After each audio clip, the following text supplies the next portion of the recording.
And now for a taste of things to come.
What is going on, everybody, and welcome to this Simply Reliable Studios watch-along presentation of Monday Night Raw, for it is John Cena's last time in Boston, Massachusetts.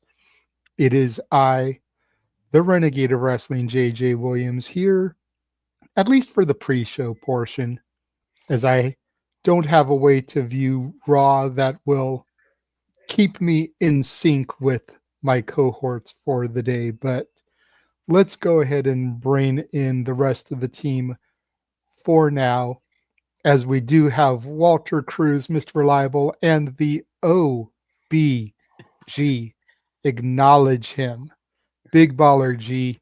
Noah Foster, the Simple Man, will be along in about 10 to 15 minutes, as he usually do, coming in just before bell time. But gentlemen, it's beginning to look a lot like Christmas all around the Simply Reliable Studios. How are we doing tonight? Big G, you're rarely here for the watch along, so I'll start with you, my guy. How are you doing? I'm doing pretty good. Yeah, we're here at our place. We're kind of getting to the spirit. I kind of not pre-decorated, but threw some decorations out already. Not too much yet, but sprinkling a little bit here and there. So, but like you said, tonight's John Cena's last night in Boston. We'll see how that goes. But other than that, I'm doing pretty good. Walter, how are you? I'm good, especially after that intro. Like, that music instantly puts me in a good mood. Like, the reason I'm shaking my head left and right is the freaking music is in my head.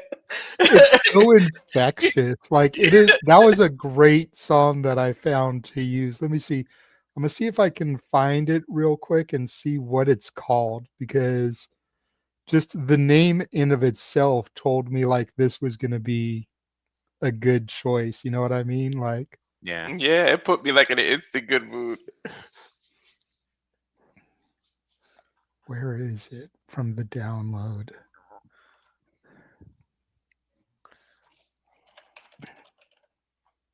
So much stuff here that I've downloaded lately, and it was just called Christmas Holiday. That's it. Simple, sweet, and it definitely sounds like the holidays. It sounds like something you would see, something that would maybe be playing underneath like a Hallmark Christmas movie commercial, you know? Yeah. Or the 31 Days of Christmas that they do on, what is it? It's not Lifetime. You got Hallmark Channel. Yeah, Hallmark.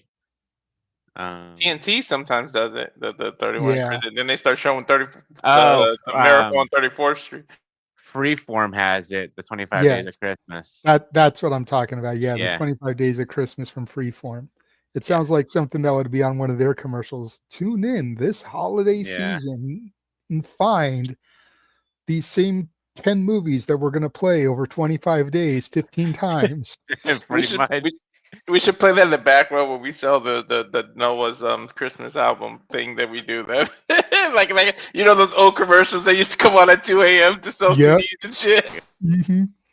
Time Life Music proudly presents Instant Love Volume 2. Oh my God. Oh God, I miss Noah. I'm so glad he's back. And he'll be here soon. Charles is confused. He's like, wait, Noah got a Christmas album? Not officially, Charles. But a couple years ago with all the karaokes we did James put together a trailer called Noah, That's What I Call Music.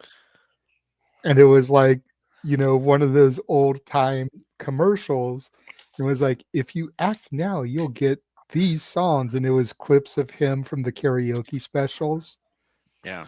And then at the end of it, it was like, but don't wait. If you act within the next 15 minutes, you'll get these exclusive bonus tracks.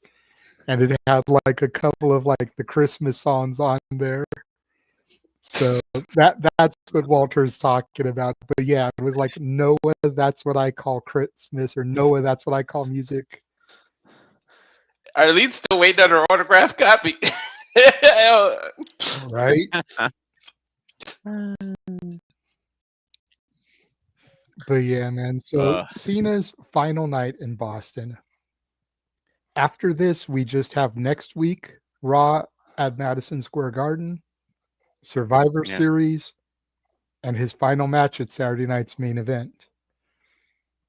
We are literally in the final countdown of John Cena.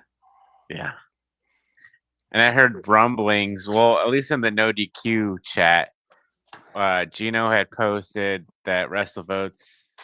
This is all speculation that apparently Cena is supposed to be challenging Dirty Dom for the IC title tonight. I've heard the same rumor, and I found a fan graphic. So I went ahead and put the logo on it just in case it happens to be true.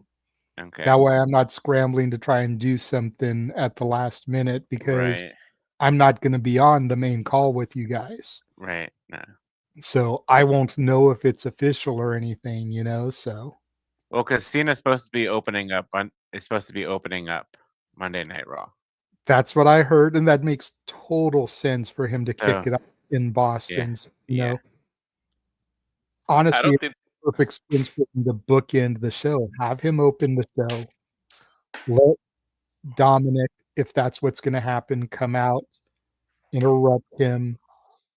Let the challenge get made, and then let that be the main event of Raw. Yeah. Yep. Winning the Intercontinental Championship, claiming the Grand Slam in his home of Boston. Yeah. And I don't think the crowd's going to let him speak for at least 10 minutes. They're just going to keep going. Like, wow, it's going to go nuts when he comes out. Oh, I don't doubt it. I don't doubt it. Oh, man. But the matches that we do know about, the last time is now tournament first round match, Damien Priest and Rusev.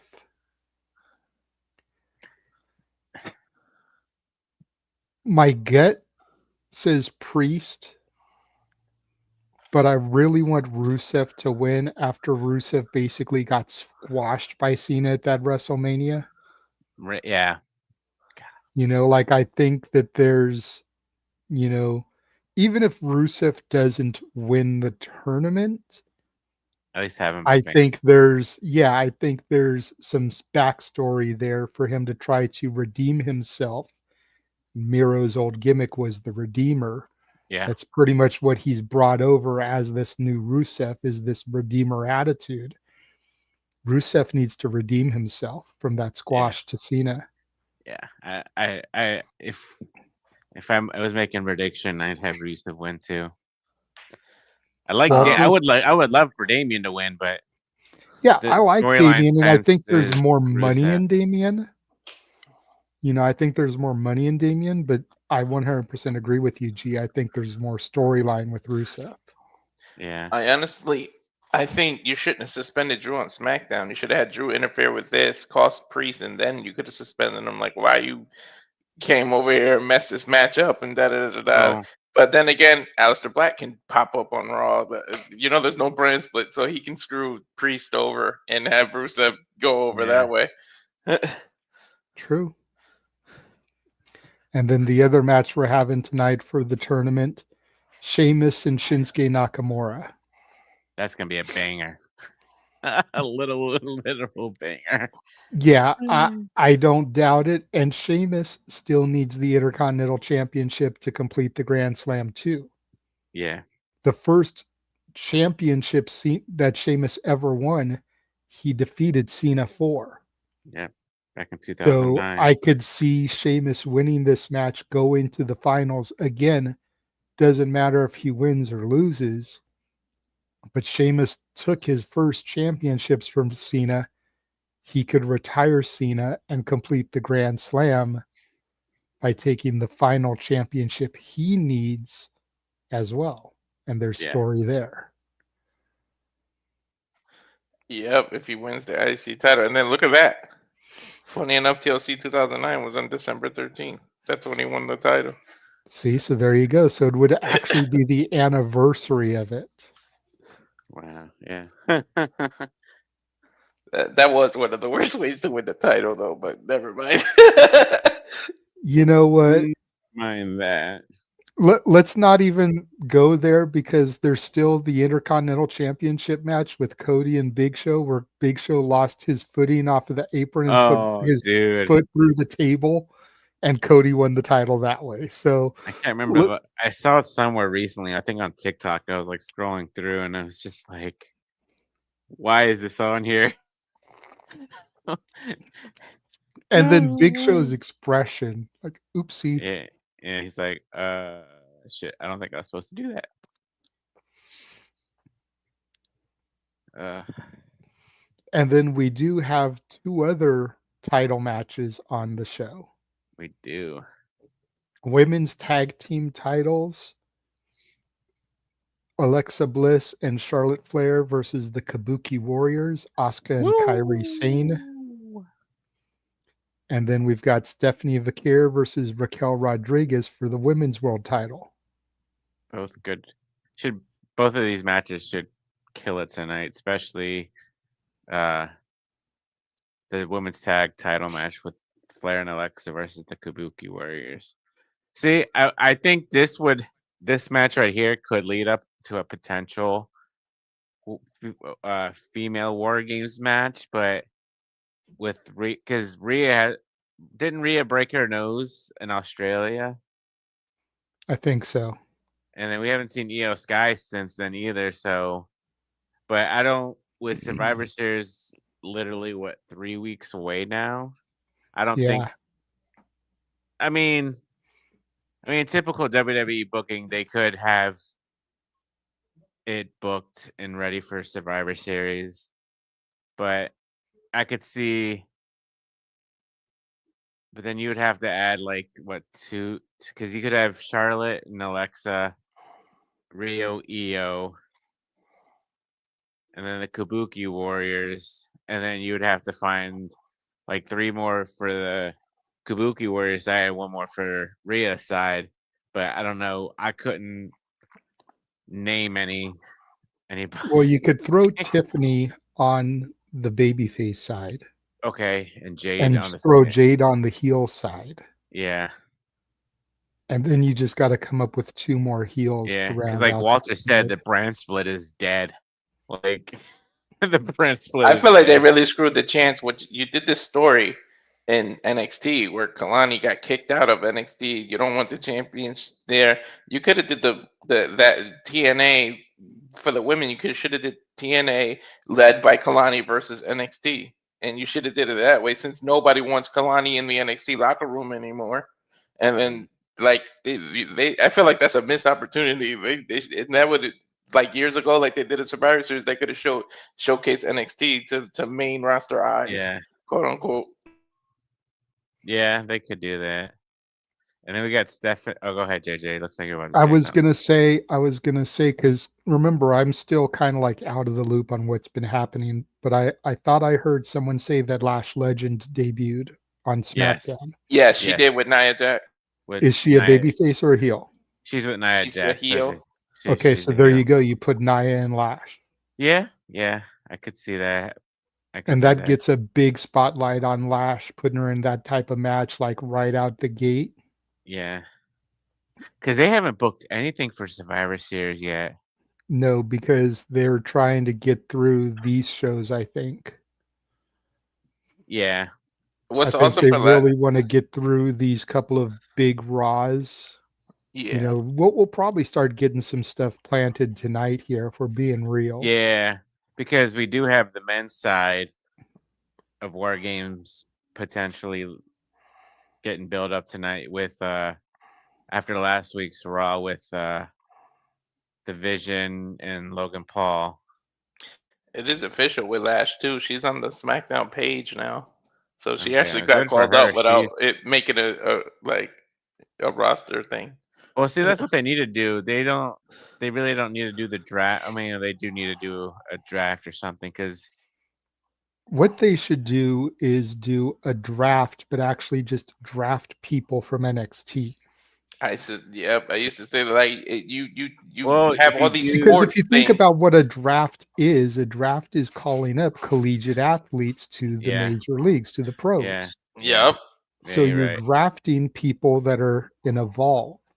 Drafting Okay, maybe people not that are call in it a NXT. draft, but call it like And then, well, hold on, let me finish. So Okay, go you ahead. do that and you do a draft and you let the Adam Pearce and Nick Aldis draft people, like I said, from Evolve or NXT. That way you can have people like the Vanity Project as part of the draft, because that's a tag team and we're suffering for tag teams. yeah. The same thing with Cappuccino Jones and Jack Cartwheel. That's a tag team. Yeah. And then, like the week after the draft, you do a superstar shakeup. Yeah. And nobody that was drafted can be traded. But Okay. the people that were existing on the rosters prior to the draft can be traded if they want to trade. Yeah. That way you've got something that'll go for over 2 weeks on television in between the lulls, especially like after WrestleMania, where things like dip for a while, Right. to generate interest over television for a couple of weeks. I would even add to it, like you got this partnership with ESPN. You used to do this thing at WWE.com. Who wasn't drafted, you get drafted after WWE.com. So instead of doing that, you make it an ESPN special after Raw or after SmackDown. Tune in to ESPN to find out who else gets drafted. And you make it Pat like a little McAfee thing. show. Yeah, the Pat McAfee Use show on Pat ESPN. McAfee. Yeah, Yeah. and then you draft people on that show, and now you made it seem like it's a real sport. Like you did it like collegiate growing up. Like that's what they should do. Mm-hmm. I like that. Now watch them do this shit and then not give us credit, just like the Cena tournament. I fucking said it. Hey, it's to be expected, bro. But anybody that's out there, Safet, Charles, watching in the comments, they'll know where it came from, Mm-hmm. because they're watching us right now. Yeah. I was gonna say with the other women's match with Stephanie and Raquel. Stephanie's gonna obviously retain here, but I feel like Nikki's gonna come out and possibly turn heel. Like I like Nikki as a face, but she was always better as a heel, in my opinion. See, I agree with you, but I don't see any reason for Nikki to turn heel yet. Okay. Not unless another major woman is going to be turning babyface. Right. And I think for that to happen, we've got to wait for Liv to return. Yeah, because And she'll see get if that. Liv she's going to get the babyface pop, but what she does immediately following will determine whether she's going to stay face or be back to being heel. Yeah. Because Liv's another one who's so much better as a heel. Yeah, she is. But then, yeah. I agree with you too, But but if I want this match to be clean because I feel like the I do Kabuki too. Warrior match, I kind of already see that maybe there's interference by Lash and Nia Jax. The other match we already kind of mentioned interference, so I don't want every damn match to have it. You know what I mean? Like I Yeah, feel like I it's gonna know. be interference heavy tonight. Yeah. Well, I mean, if they want to build up to Survivor Series, they're gonna kind of have to do that. That way, they can But they don't need to put. overload it tonight. There's still 2 more True. weeks. True. 3 more Yeah. SmackDowns and 2 more Raws after this. So they still True. have 5 more opportunities to do stuff like that without having Yeah. every match be that way here. Yeah. And we do have CM Punk live tonight too, talking about last week's attack from the Vision, or at least from Logan Paul sucker punching him. Okay. I'll try to find that graphic then and send it to you, Okay. Walter, as soon as I dip out, because I don't have that. Yeah, let me. Yeah, I'm so glad. Because it was on Punk got that. WWE's official X page. See, this See if I- injury is like a blessing in disguise with Seth because I don't think they was gonna Let me pull the trigger see. this early with CM Punk's win, but they had to shift shit around because of the injury. So Yeah. JJ, I'm gonna send you the picture. Okay. it screws my Royal Rumble around a little bit because I really thought Punk was gonna win the Rumble. So like now I'm shuffling. But this is your I still opportunity. think it's Sammy, bro. I still think think it's going to be Sammy. I see it, but I feel like it's better if he wins next year so that he can have the WrestleMania match in Saudi. Dude, it can just be a Cody Rhodes thing. Mm-hmm. You Oh, know, 2 he years. wins. He wins the Rumble this year, but he fails at WrestleMania in Vegas.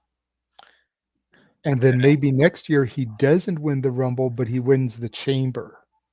There you And go. then he can win the championship in Saudi. That way he gets both big victories in Saudi. That's true. Part of me, I'm hoping it's LA Knight, to be honest. Or, and this is some outside the box thinking here, but let me cook for a second.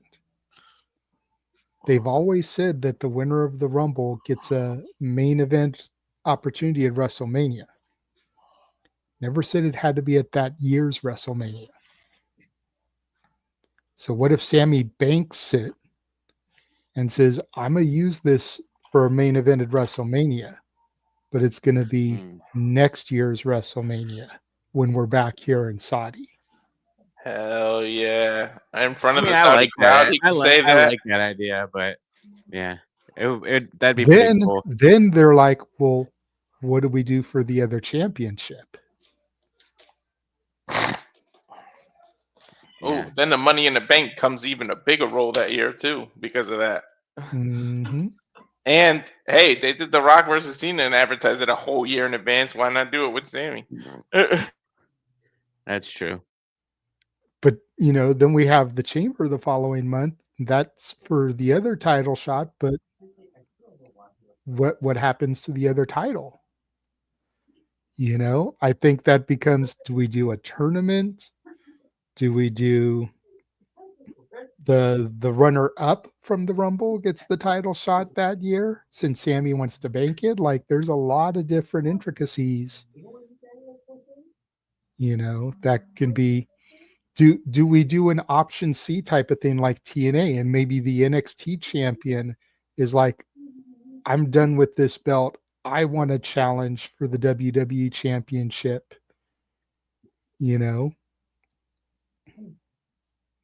Something to think about. But as it is almost time for me to bid you all a fine adieu, we're going to go ahead and bring in the man, the simple man with the spectacular voice, Noah Foster. How are we doing this evening, good sir? Hello again, everybody. Good to be back. Doing all right. Good to see y'all once again. Very tired, but we are 2 minutes and 10 seconds away from Monday Night Raw going live in the home of the greatest of all time, Boston, Massachusetts, with John Cena for the final time. So this should be an interesting show nonetheless. And I'm looking forward to once again being back here on the call with the reactions and, of course, being with you guys for the fun times. I'm glad that you're here, good sir. As We I've missed told you. them, as I've told the viewers, of course, I'm not going to be sticking around as I have no way to keep up with the action in a way that I would be in sync with everybody. So I am going to bid y'all a fine adieu. I will be listening to the call. Walter does have all the graphics. So, Noah, the floor is yours, good sir.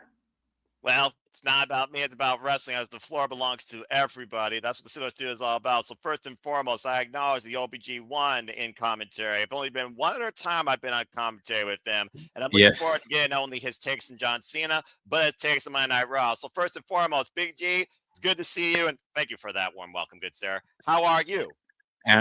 It's good to see you, Noah. Like I said, I'm doing pretty good. You know, we got a huge Monday Night Raw coming up. We got Survivor Series less than 3 weeks away. So, like I always say on the review, we got 45 seconds. So let's get this ball rolling, baby. Yeah, can't come soon enough. Besides a Braun Breaker super spear. And speaking of which, as you are always reliable with your catchphrase, this man's reliable with the puns and reliable 20% for 65 all the time, day and night, in and out of our screens for what he does here and what he does for his family. Good to be back here with Walter Cruz. And thank you, by the way, to those that tuned into the latest episode of Simple Session. It was a great conversation with him. Big G, definitely got to have you for one down the line. Walter, how you feel about Monday Night Raw, man? 13 seconds away. Doing good. I'm a little ahead. I got 7 seconds now, but Whatever. 7 seconds, yeah. I'm fine.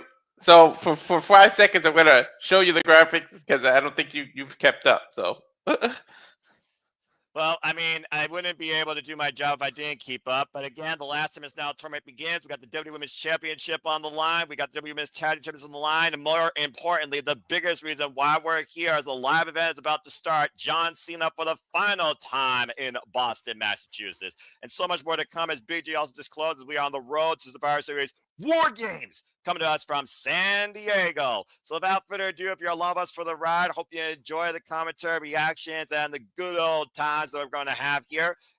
Let's go ahead and get right into it.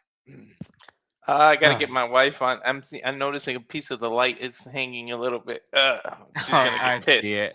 No, she gets pissed. I'm telling you, she's anal about that shit. I'm sure my OCD, yeah. Okay, that's fair, and I get that. I got a friend at work that also has OCD, but again, I don't think we have to worry about any feng shui being ruined when it comes to the three of us for our passion for professional wrestling. Good to see Safet and Charles, of course, in the chat, Matt Helms. And again, folks, you want to dictate the conversation, super chat, pay for the passions.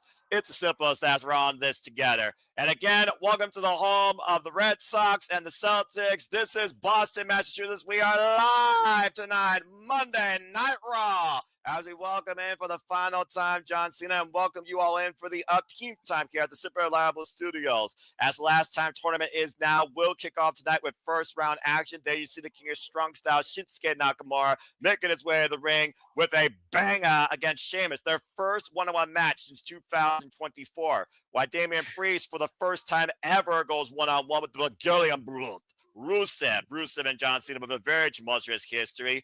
Damien Priest and John Cena, no singles encounters, whatever their respective careers. And of course, we also know, as you saw, the WWE Women's Tag Team will be on the line. There you see the Kabuki Warriors, former 4-time champions, Auska and Kairi Sane, looking to take them off Charlotte Flair and Alexa Bliss, as La Primera Vaquer alongside Nikki Bella will be in her corner, will defend the WWE Women's World Championship tonight against Judgment Day's Raquel Rodriguez. That and so much more to come tonight as we get ready to go tonight on Monday Night Raw on Netflix. And I see Kabuki Warriors winning those titles. I don't know. Oh, sorry. I saw Logan Paul on my screen. Yeah, about to say, what's more impulsive, that reaction or the fact that Logan Paul jacked CM Punk's jaw last week? No kidding. We don't know if he's part of the Vision, but I mean, the Vision might as well be called the future if he's part of it. They're just taking a bunch of people who are literally the future of this business. Yeah. And of course, just 35 miles north, West Newbury, Massachusetts, the stomping grounds, the home, literally the genesis of what first was known as the prototype that became the GOAT, John Cena, the 17-time world champion. As you see right now, we're looking pretty much at the stomping grounds. I mean, it might as well be John Cena rename the town John Cena at this point for No what it's kidding, worth. huh?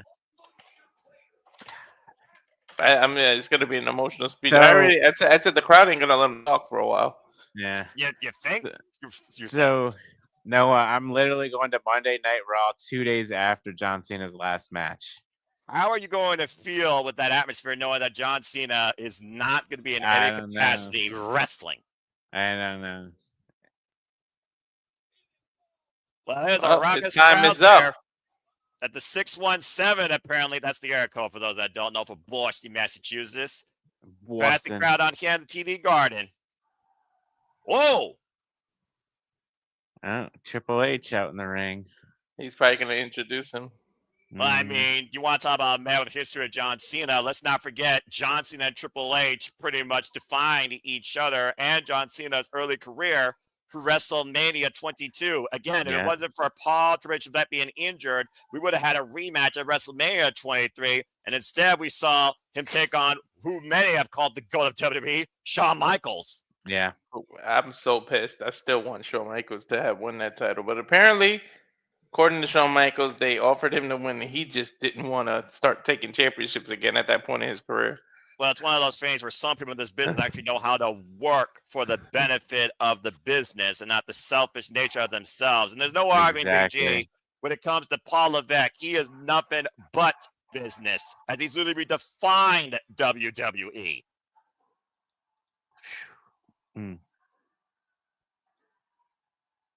You guys can't hear the volume. My TV, can you? Nope. Okay, good. Let's see if he starts with "Are you ready?"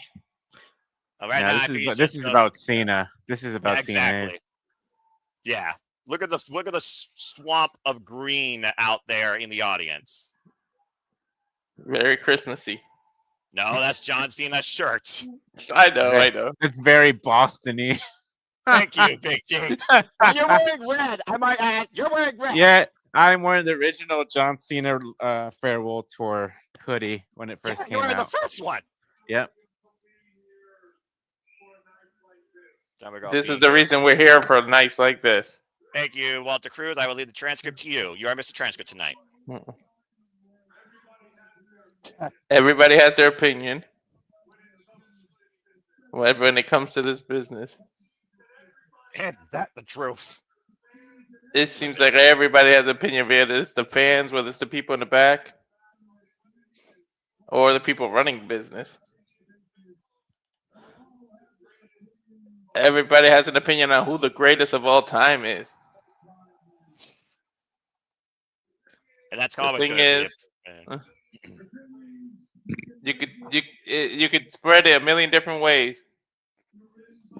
Charisma, somebody on the mic, the ability to be a boss. Oh,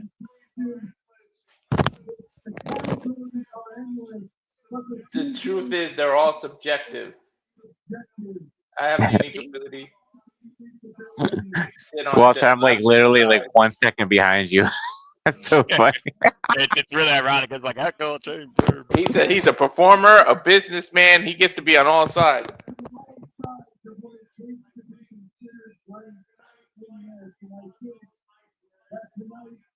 I think tonight might be one of those nights where everybody in this building can agree on one thing. That is, I think I know what one thing he means. When I break it down from every category and from every side, I might be the most objective person there is. There's only one person on top of that list. One person that was a box office attraction. One person that left it in this ring every single night for 20 years. One person that was ruthless on this microphone and would tear anybody apart. One person that did it all with a smile on his face. And all because he loved this business much as anyone else on this planet. He wanted to see it elevated to the biggest form of entertainment in this business or on this planet. Botch. That one person, when I look at it, is without a doubt he should troll and say Shawn Michaels. Right. You dick. that this business has ever seen.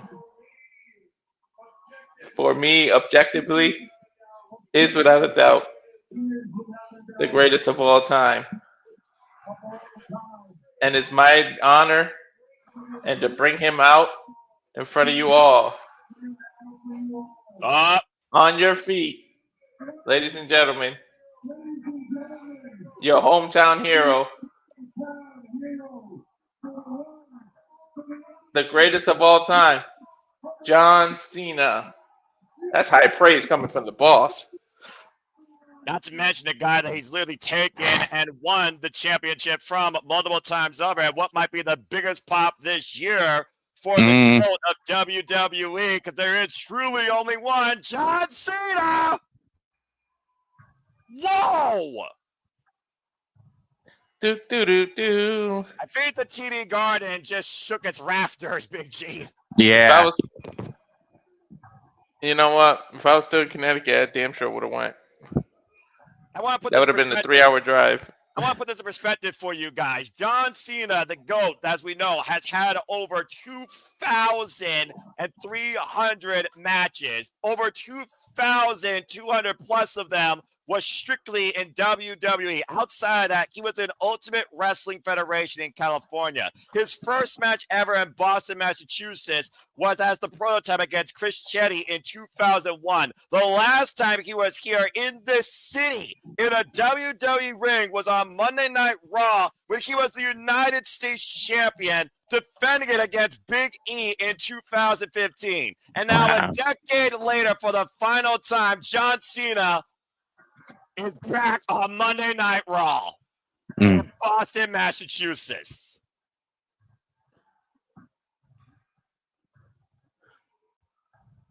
How's that for some history for you? That's crazy. Like, just like whatever, everything you just said, just like soaking in, and then knowing this is going to be Cena's last time in Boston. Like, what's ironic, his first WWE time in Boston was against Chris Jericho on SmackDown in 2002. Yeah. The champ, the GOAT, the hometown boy is here. Buckle in, folks. Time for a John Cena promo.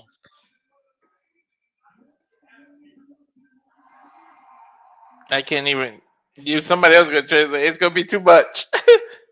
All right, I'll take care of it. One question ever since the retirement is, who would I like to face? Remember, originally it was supposed to be the final date, the final time. That got changed to Washington, D.C. in December. And Kitty, we love you, and it's great to see you in the chat as well. And Batista yes, should be the special guest referee of his last match. Well, I mean, it would have been too far from him. Yeah. Make you see a chance.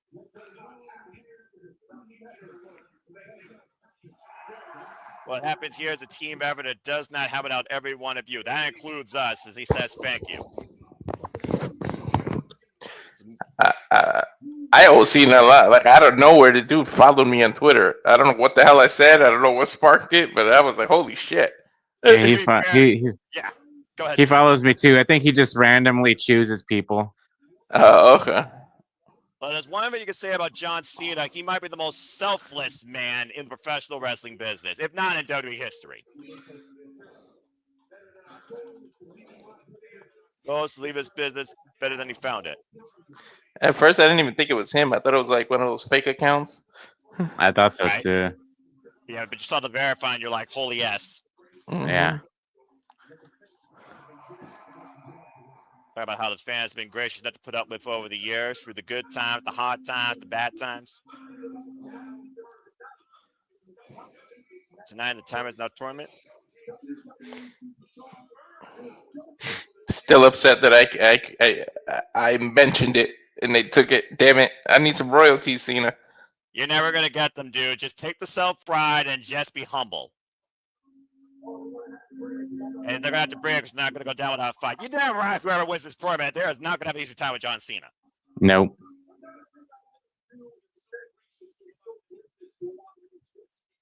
This announcement. December 13th, my last performance, last main event. Uh-oh. What? John, what are you announcing? Swear it gets good. So much. There's a night to close chapter. That's what I have opportunity. Final in-ring performance. Chance for people time to show the talent. Main WWE superstars host exhibitions for the brightest NXT has to offer for the future of this. What? I said this to Yeah, we just talking about NXT. That's fair. My NXT.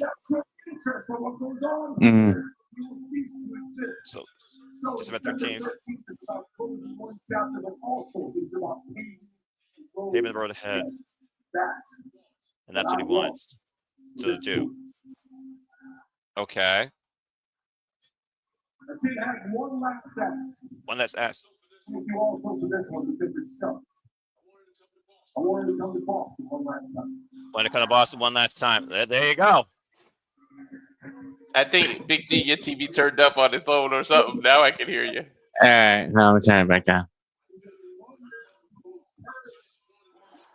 Want to come to Boston one last time. Shit, I don't blame him. I mean, again, the heart grows fonder. There's no place like home.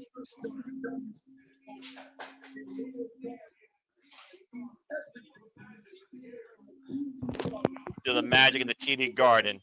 Yep, and see those 18 world champions of the Celtics. You did talk about, again, we are in NBA Finals Championship territory. Boston Celtics definitely have a record.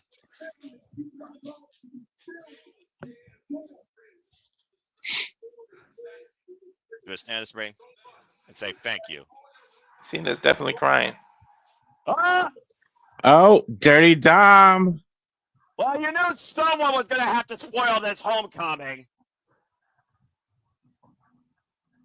So why not this ungrateful little brat? But still, the Intercontinental and AAA Mega Champion. And of course, Big G, as we know, Dominic Mysterio holds the one accolade that John Cena has never held in his illustrious career.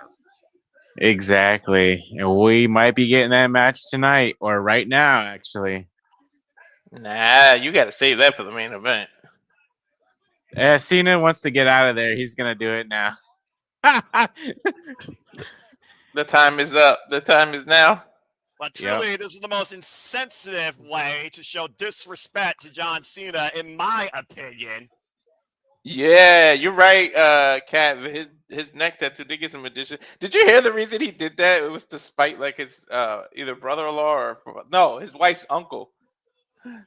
I'm not surprised. His wife uncle was like, "Yeah, get any tattoo you want, just not on your neck." And he did it the same day. He took a flight and did it on his neck, like a F you to him. All right, let's see what Dom has to say. If they let him speak. I don't know, right? Let it stick. Water, That's one way to get back to booing him because they've been cheering. He said, "I'm the champ of the AAA." No one gives a damn. It's not about you tonight. Go to Mexico. Let me hear. If he keeps talking Spanish, I'll translate. Fair enough. Would you stop drinking that water so loud? Damn dog. These big dogs drink water loud as hell. I will say this about Dominic Mysterio. He's never faced John Cena one-on-one. No, he hasn't. Well, this is one way to get them booing because they've been cheering the hell out of him lately. Yeah. Shut the F up. Hunter, I want to know what you're going to do about last week with his kid. Oh.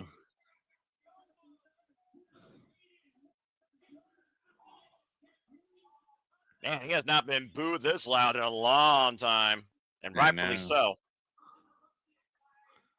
No, it's been a while since we've been on together, but Dom is giving me Eddie Guerrero vibes big time. Like, Yeah. Yeah, he definitely has driven himself along with the philosophy lie, cheat, and steal while bringing his own Latino heat. And of course, No, I know you Go didn't ahead. see last week, but his dad said Eddie Guerrero's name, like Ray said Eddie, and then Dom said, "Keep my dad's name out of your mouth." It was the funniest shit ever. Oh my God, he pulled a Will Smith. What, did he slap him like Chris Rock? No. I think we're about to get the IC title match. I think so. You might be onto something. It's not about you or Boston, Dom said. And boom. Like grown folk handle business. This dude's got you by 20 years.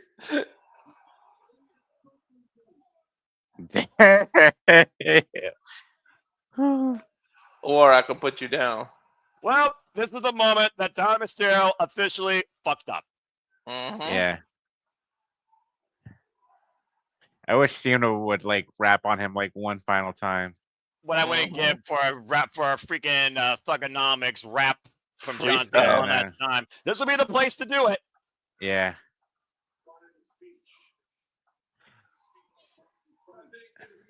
Fine speech.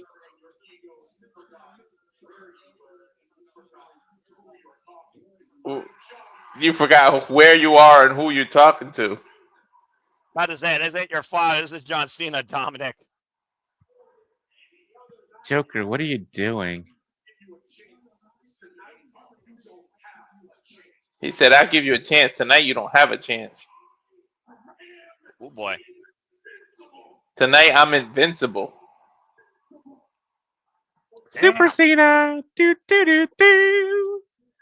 So, kid, choose your words very carefully.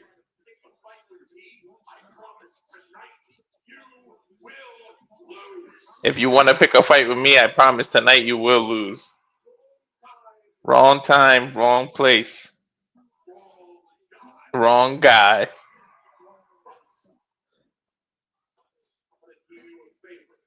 But I'm going to do you a favor. Out of respect that I have for your father. Which father? Right now. I'm going to let you turn around and walk your ass back to that curtain. That's probably the wisest thing Dom Mysterio should do in this situation. Right. Dom's like, yeah, all right. Like, I'm going to do that. Dude. Oh, really, John?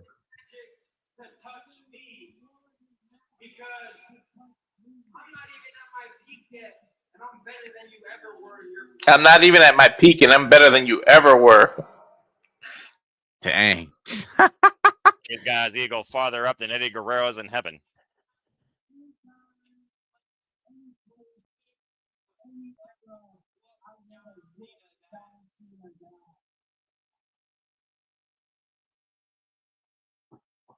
John Cena with the stoic look, unimpressed. And Paul Levesque just watching. I mean, he's not Adam Pearce, but I would say he could make something official if we need something official here. I'm just putting it out there. Uh-oh. I may have spoke too soon.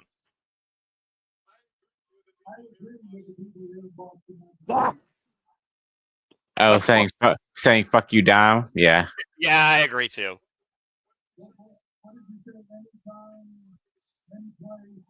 Anytime, any place, any era. Seems like this is a pretty damn good era. I like the Paul Levesque era. Seems like a pretty damn good place. Boston seems pretty excited. Seems like one hell of a time. Uh-oh. Wait. What? If it's okay with you. Okay.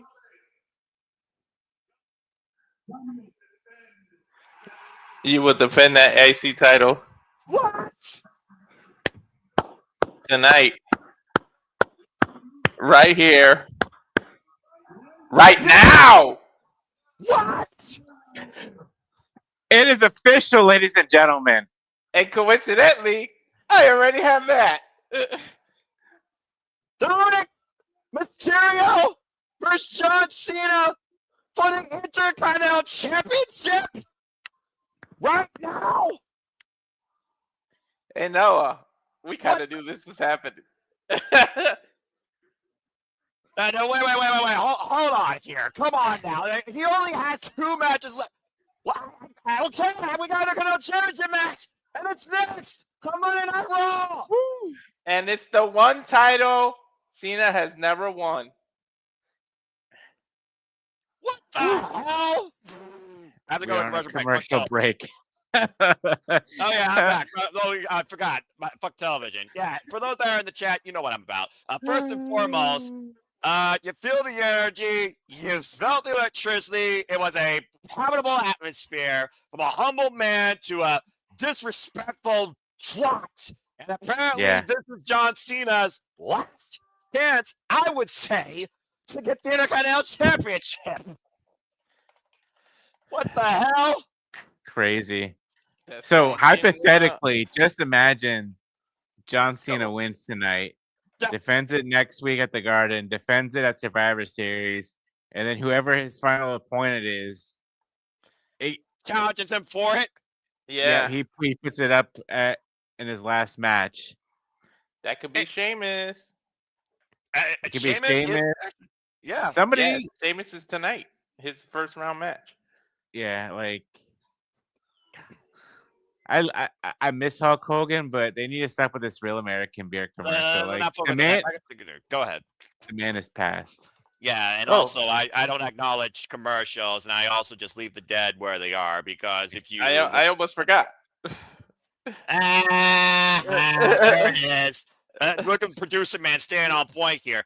Just to put There this you go. perspective, John Cena, the last time he challenged for the Intercontinental Championship was a fatal 4-way at a WWE live show. He's only had one televised Intercontinental Championship match in his WWE career. It was on Monday Night Raw in 2006. It was a WWE Heavyweight Intercontinental title Texas Tornado 3-on-2 handicap match. That so this means is the second ever on-air chance for the Intercontinental Championship.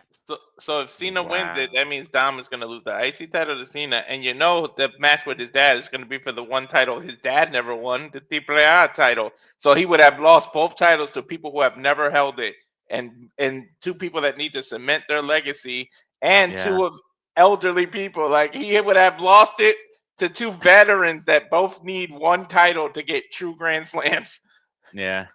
Well, I mean, to be fair, sometimes the immature youth need to be put in their place by their betters and their elders. So honestly, I'm all for that personally. So I'm for it. I'll be right back. I'm going to fill up my drink because I've lost my voice already. Get ready for your first match call, Big G. This is going to be fun. And I know. again, I'll give Dominic Mysterio credit where credit's due. The Intercontinental Championship is the workhorse champion. First established, of course, by Pat Patterson. And Dominic Mysterio, he has been a workhorse. He's been a workhorse in America, in Mexico, in AAA, in WWE, since holding the Intercontinental Championship and holding on to it by hook and by crook and by Americano interference. I did acknowledge what happened at the Triple Threat Saturday main event. As we get we're ready back and we're already in action. Yeah, about to say we're already back here. So Intercontinental Championship is officially on the line. You heard me here right, folks. Boston, Massachusetts. TD Garden, John Cena, Dominic Mysterio. The last time's now in Boston. And John Cena might have his last chance to complete, honestly, beyond the Grand Slam, every championship in long-term WWE history. Yep. Well, AAA is now part of WWE. It resets it. Not really. I'm kidding. Gotta say, don't you try and freaking throw a statistic against me. Do you know what you're talking to? With the outside of the ring. Let's keep in mind here, guys. Towers only chance to be a pinfall or submission inside the ring. And this is a first ever one-on-one match. Yes. And of course, as we learned, December 13th, Saturday night's main event will be John Cena's final match in his illustrious career, and the opponent will be the winner of this last time it's now tournament.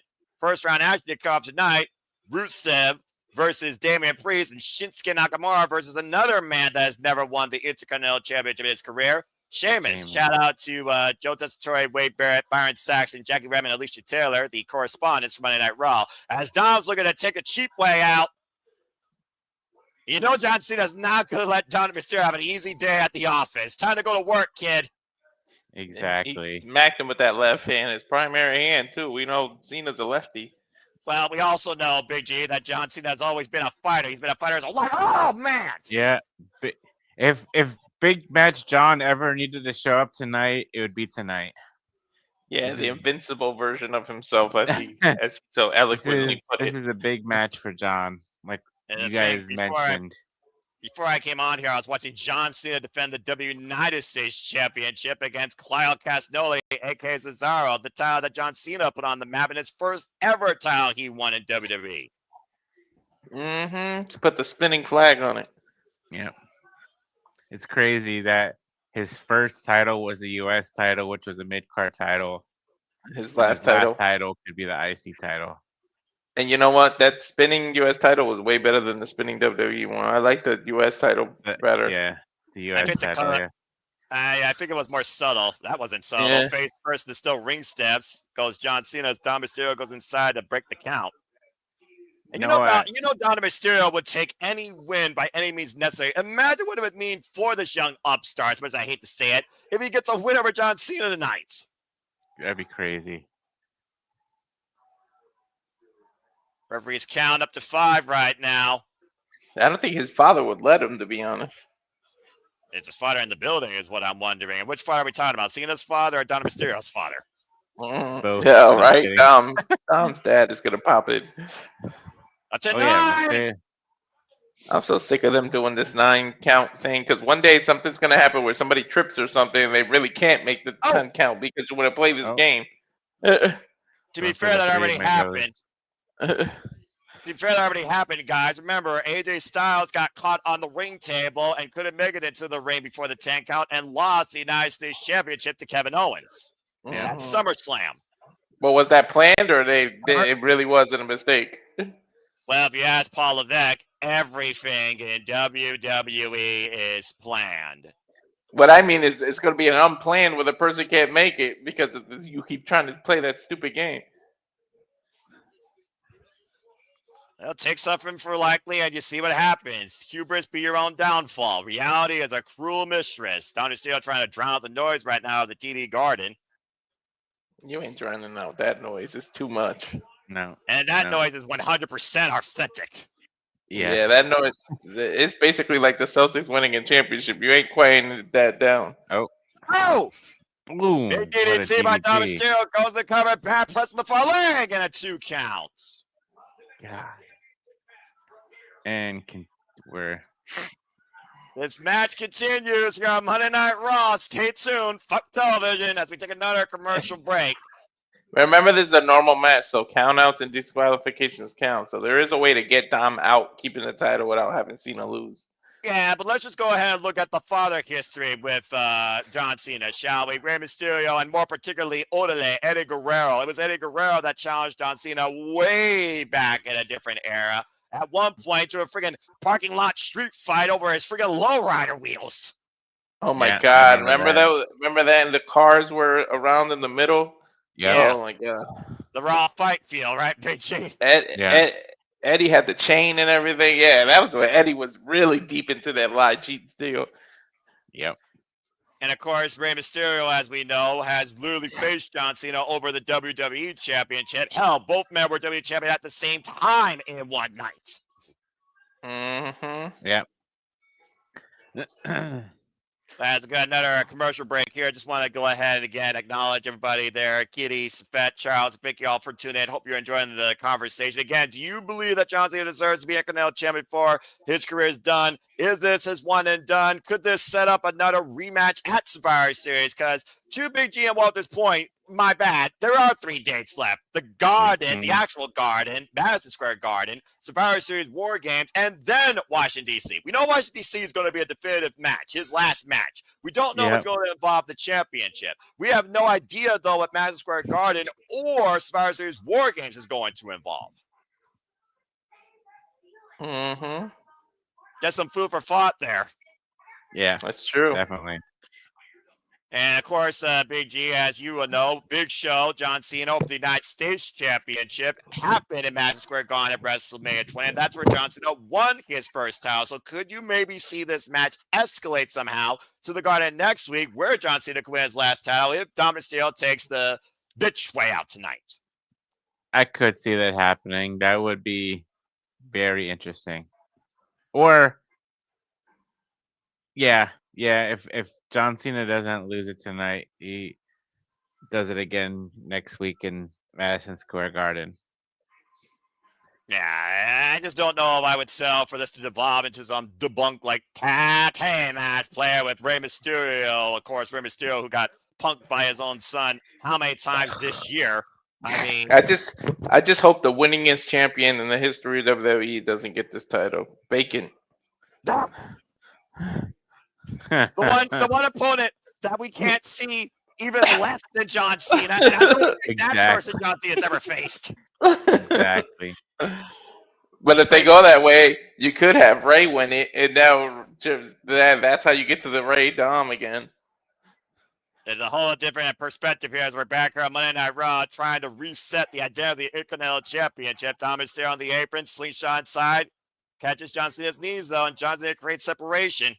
Yep. Bit of a lumbar check of sorts right there. And this was not on the docket, folks. The Intercontinental Championship was not on the docket for tonight. No, it was not. Yeah, usually something happens and they add it to the main event. They added it immediately. You Like I would think told this you, would have been. Cena wants to win it and get out. Well, I would say that, Big G, but you would think that John Cena would want to win this match tonight in front of his hometown in the main event of Monday Night Raw, considering the importance of the fact this is the only title he's never won in his career. Exactly. No, you're right. The last time in Boston, hold it up if you know. You can't see me. You can't And of course, see Big me. G, that follows what? The 5-knuckle shuffle. And then somebody's getting their attitude adjusted. Up on the shoulders goes down at Mysterio. Dom, it was about a bad countered. door. Ooh. Ah, that's the same shoulder Cena got ran into the stairs a few minutes ago. Yeah, constant focus attack by Dominic Mysterio. Again, while he is definitely not the greatest of all time, Dominic Mysterio's in-ring IQ exceeds his years, especially his wrestling career, considering he's only been involved in WWE for 5 years. And Dom removed the turnbuckle. The top turnbuckle. Blatantly, the referee obviously saw that. I think he's going for his favorite weapon, the ring hammer that he's been using lately. He's looking for something, clearly. He's looking for an equalizer to obviously take advantage of this distraction that he's created. He's gonna pull an Eddie here. Eddie. Cena did the same thing. I love it. I love it. I'm about to say, Big G, you I say love that, it. but who was in the rear of Eddie Guerrero before Dominic Mysterio was even a fetus? Right? Cena. Any chance being out loud and proud, of course, if y'all been following news like I have, today is, I believe, known as Eddie Guerrero Day, Eddie Guerrero's hometown. Cena just winked at him. Yeah. Actually, I think on November 18th, though, they're going to be doing something in El Paso. Oh, okay. For Eddie Guerrero Day. Yeah. You know what's funny? I used to live in El Paso, and I actually had passed by that Eddie Guerrero Memorial. Memorial, yeah. Oh, that mural? Yeah, that's in Mural, in that documentary. I feel like I don't know, Noah. Maybe we should record us calling a classic Eddie match.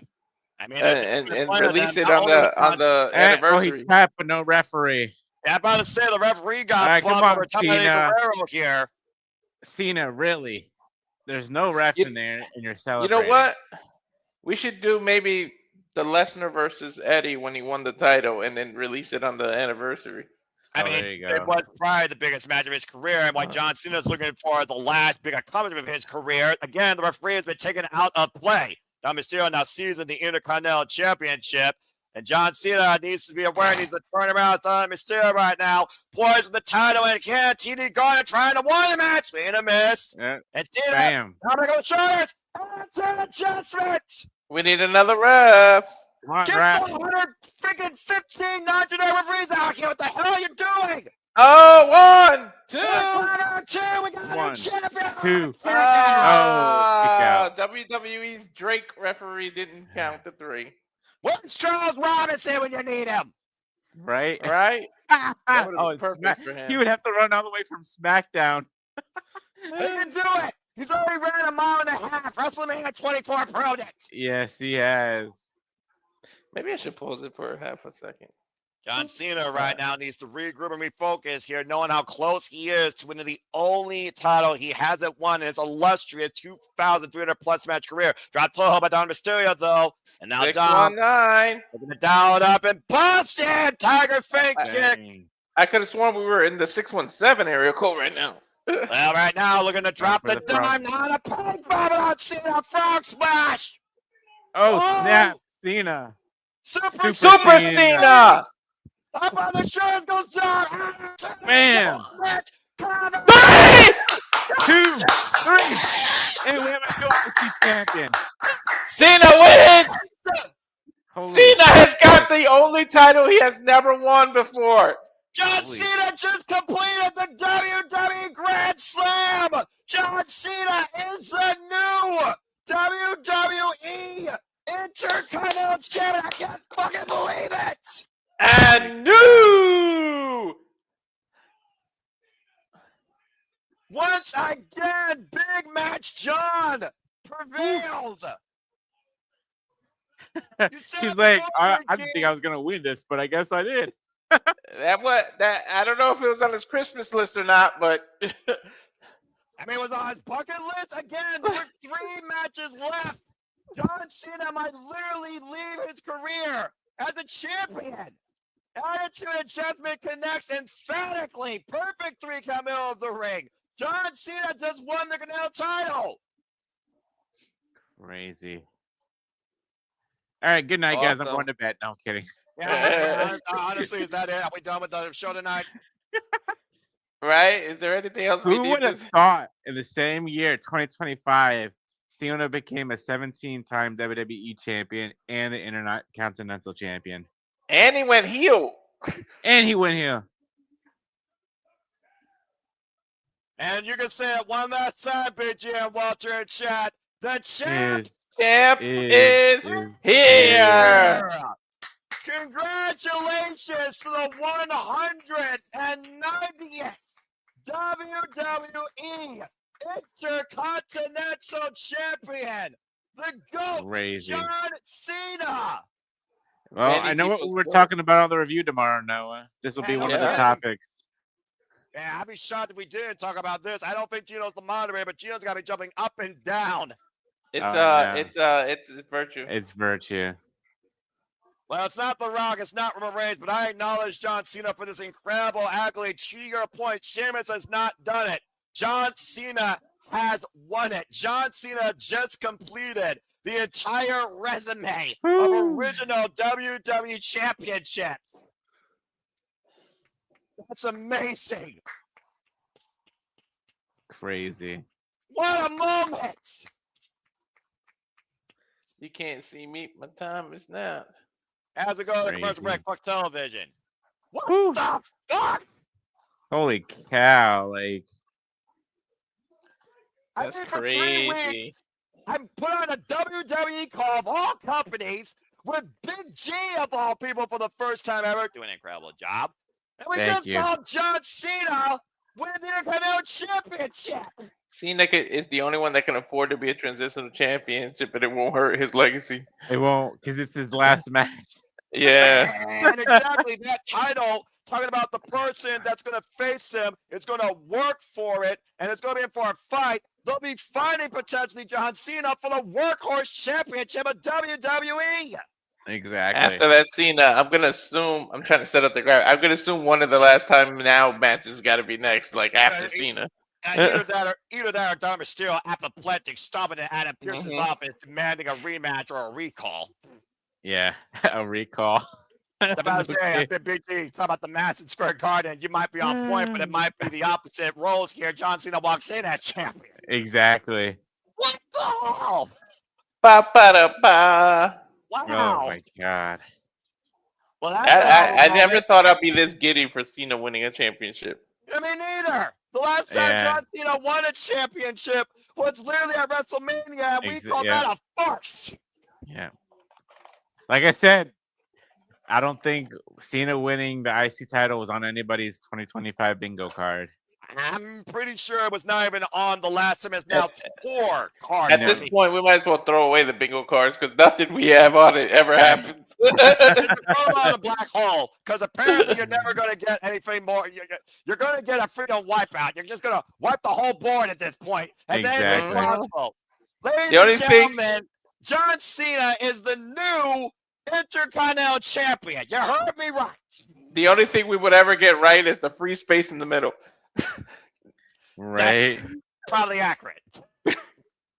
You're not wrong. Oh my gosh, that is crazy. Absolutely insane. Oh man.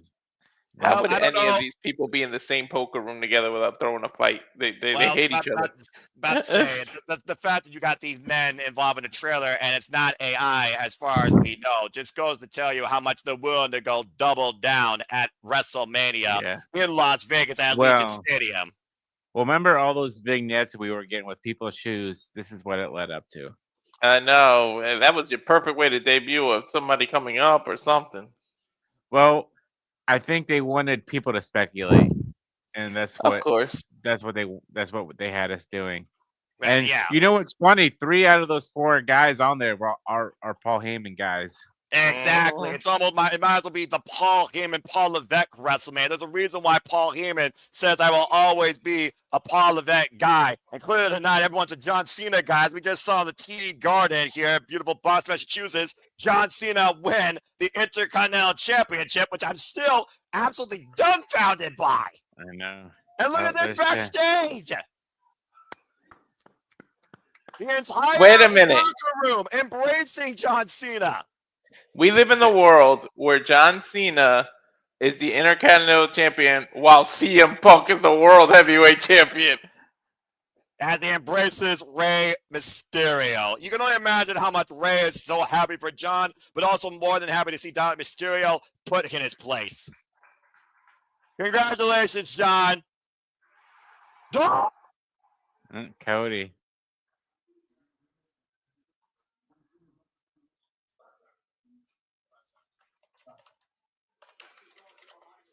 You knew Cody had to be there for that. Like, I mean, again, it's John Cena's hometown. It's the last time he's in his hometown, and John Cena is leaving his hometown a freaking champion. You can't ask Crazy. for something better than that for a man that has given Well, so much to this business.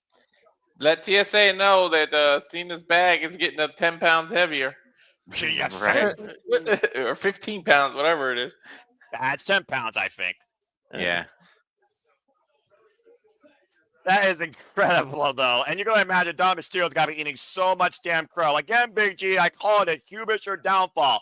You take a chance against the GOAT, and what the hell happens? You get humbled. Yeah, exactly. Dom did a That is beyond Noah and put his foot in his mouth. I resent that. Look at that, fellas. Beautiful. Beautiful. You can't ask for a more perfect thumbnail than that. While we're looking at while we're looking at the most imposing individual Sorry. in professional man. wrestling ever. Ugh. Only don't blame Cena you. can pull off that face, though. The face is what it is, dude. I'm like, I did it. I did it. He's like, I did it. Yo, Adrian! Yo, Adrian, I did it. You would pull a freaking Rocky reference. Oh my god.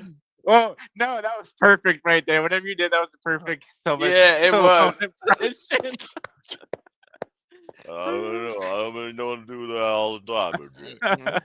Anyway, but going back to last week, as you did talk about, we do live in a world. Not only John Cena, the new Intercontinental Champion, but CM Punk is also the new WWE World Heavyweight Champion. As all hell broke loose last week, once again with the Vision, while main event Jey Uso main event with CM Punk, looking to finally neutralize the Vision.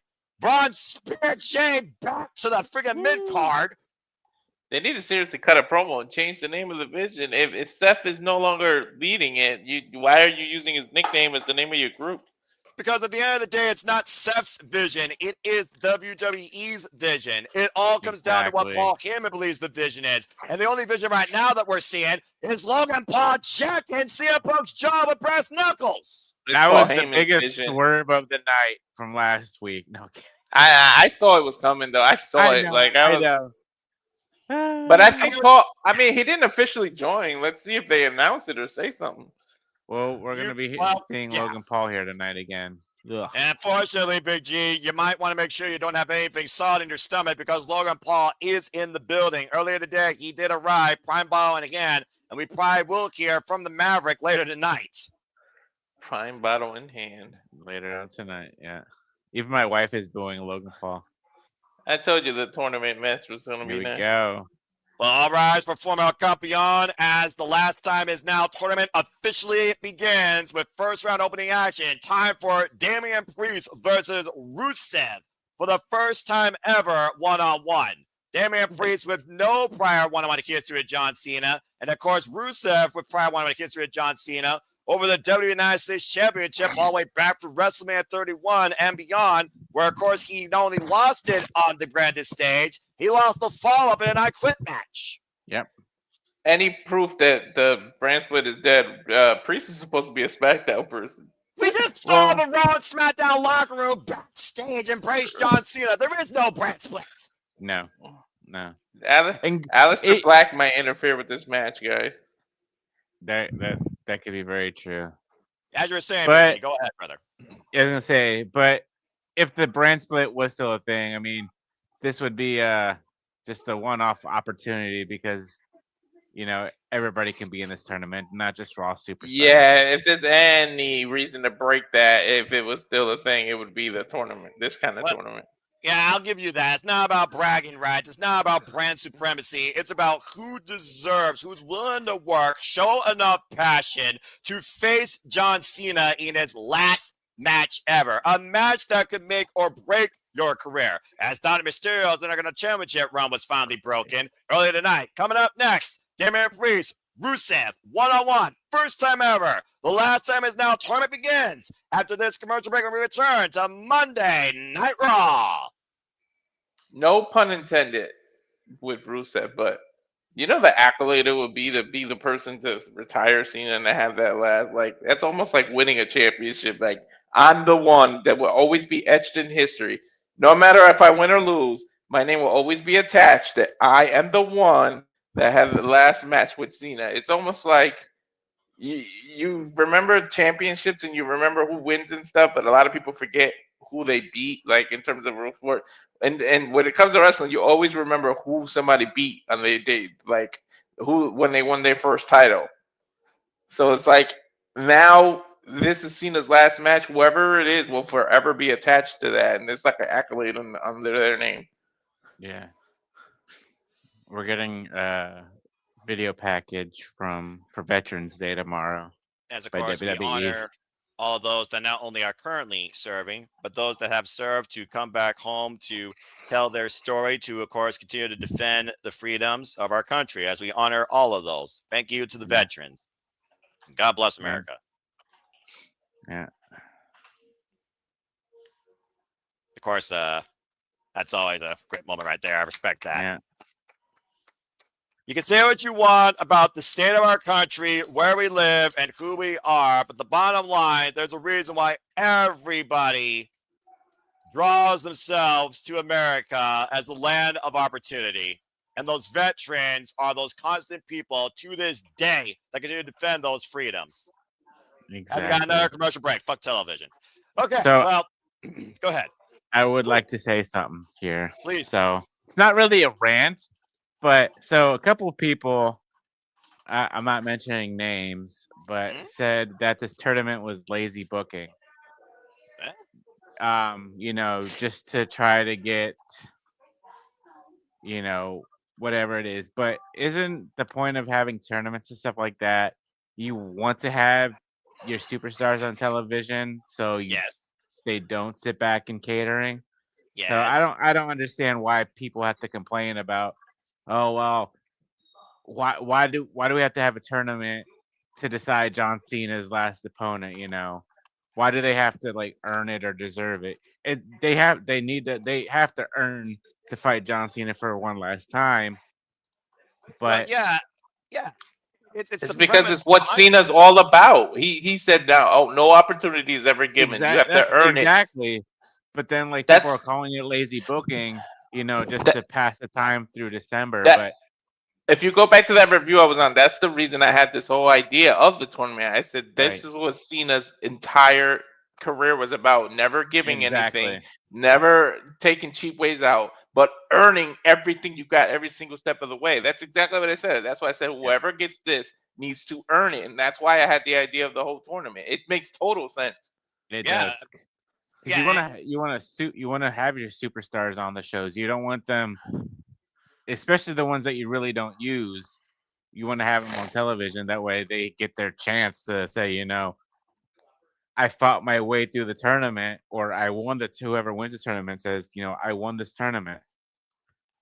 It's also one of those things, BG, that I look at the premise of professional wrestling and what you call a story versus what's not a story. This in itself is a story because everybody, whether they faced them before or haven't faced them, they know the name John Cena in that company. They respect the name John Cena, and I believe they respect the competitor named John Cena and what he is in that ring. The bottom line is this: a tournament doesn't need a story. A tournament needs people that are willing to put themselves through hell and back to show the work ethic that John Cena always said to Stu the camera before he went in the ring, to prove that they deserve to be in this match. This is John Cena's last match. You don't throw it away and make it a nostalgia act. You don't just bring the man in the ring to have him squashed by somebody in less than 8 minutes with 3 moves of doom. And you don't simply just revisit something from the past just because, this be a cool little cheap popper moment. This matters. This means something. If one match matters this year in WWE more than anything else, it should be John Cena's last match. So this makes it feels like a big deal, in my opinion, rightfully so, as we get ready for this tournament to get underway. It took its own identity. You got to think of it like this. It's just like Undertaker's streak. It was an honor to whoever could take that. People look at that as an honor. They wanted, and look at all the opponents. They wanted to be the one to face Undertaker, so they could try to be the one to say that they're the ones who beat him. I mean, it went to shit eventually, but you know what I mean. Like it had this thing of its own, and that's what the tournament should have been, or what this tournament is. Well, semantics aside, let's go ahead and look at the booking of last week Friday. We're going to talk about booking. As we saw Selena Vega pull her best Sindel impression and hoist herself into Damien Priest, who sent her into the ring timekeeper's area. To your point, Damien Priest has been feuding Aleister Black ever since he got a fireball shot in his face, since his wife decided to join him as the necessary evil to be in that last man standing match. Damien Priest right now is trying to see clearly all the way to December in this Last Time Is Now tournament. Again, folks, Last Time Is Now tournament, first round action. It is win or you are out. And whoever wins this tournament will face John Cena in Washington, D.C. at Saturday night's main event next month. You mentioned Selena Vega and Aleister Black. That's what pisses me off. So you didn't renew the contract of Karrion Kross and Scarlett just to give us a Temu version of the shit. You're doing the same thing with Aleister Black and Selena that you could have did with freaking Scarlett and Killer Kross. Like you literally just, I don't want to say rinse and repeat, but you literally just did a Temu version of it. Yeah, hindsight 20 WWE. You're not wrong though, bro. Did you just say yeah after you laugh? It sounds like you simply agree, but is there anything further you want to add before we get into this brawl that might ensue? Not really, no. Just looking towards this match. Right now, Damien Priest is just walking through Rusev with his big right hands, the Punisher of the Judgment Day. Former, of course, WWE World Heavyweight Champion. I'll accompany on Mr. Money in the Bank, former NXT North American Champion. Again, has never faced John Cena one-on-one, but they did previously have some tips in multi-person action when Judgment Day, of course, was feuding with John Cena and company. And, of course, Rusev with the flying leg kick, former W9 States Champion. Cover now on Damien Priest, gets a 1 count. Previously faced John Cena over the W9 States Championship at WrestleMania 31 and lost. Follow-up match with him in an I Quit match. And, of course, Extreme Rules 2015, Russian Chain match, excuse me. And, of course, John Cena also won that night. And, of course, Rusev, as we've seen, Big G, has become much meaner than ever since his return to WWE after his fallout with Sheamus. Yes, he has. Previously coming off challenging Dominic Mysterio for the WWE Intercontinental Championship, both in singles and triple threat action, alongside Penta El Cielo. Now John Cena, the new WWE Intercontinental Champion. And again, you're talking about going full circle. Imagine Rusev being John Cena for their Intercontinental Championship in his final match. Crazy. So I think John Cena, well, he's got 3 more dates left. He could do open challenge matches on SmackDown, or not SmackDown, sorry, next week in Raw and at Survivor Series. That'll be a hell of a way. If they're gonna make a star, if they don't keep it, that's a hell of a way to build somebody from NXT up. Damien Priest out on the floor. Rusev. Damien Priest continues here after this commercial break. Fuck television. We play whatever Netflix charges just for fucking commercials.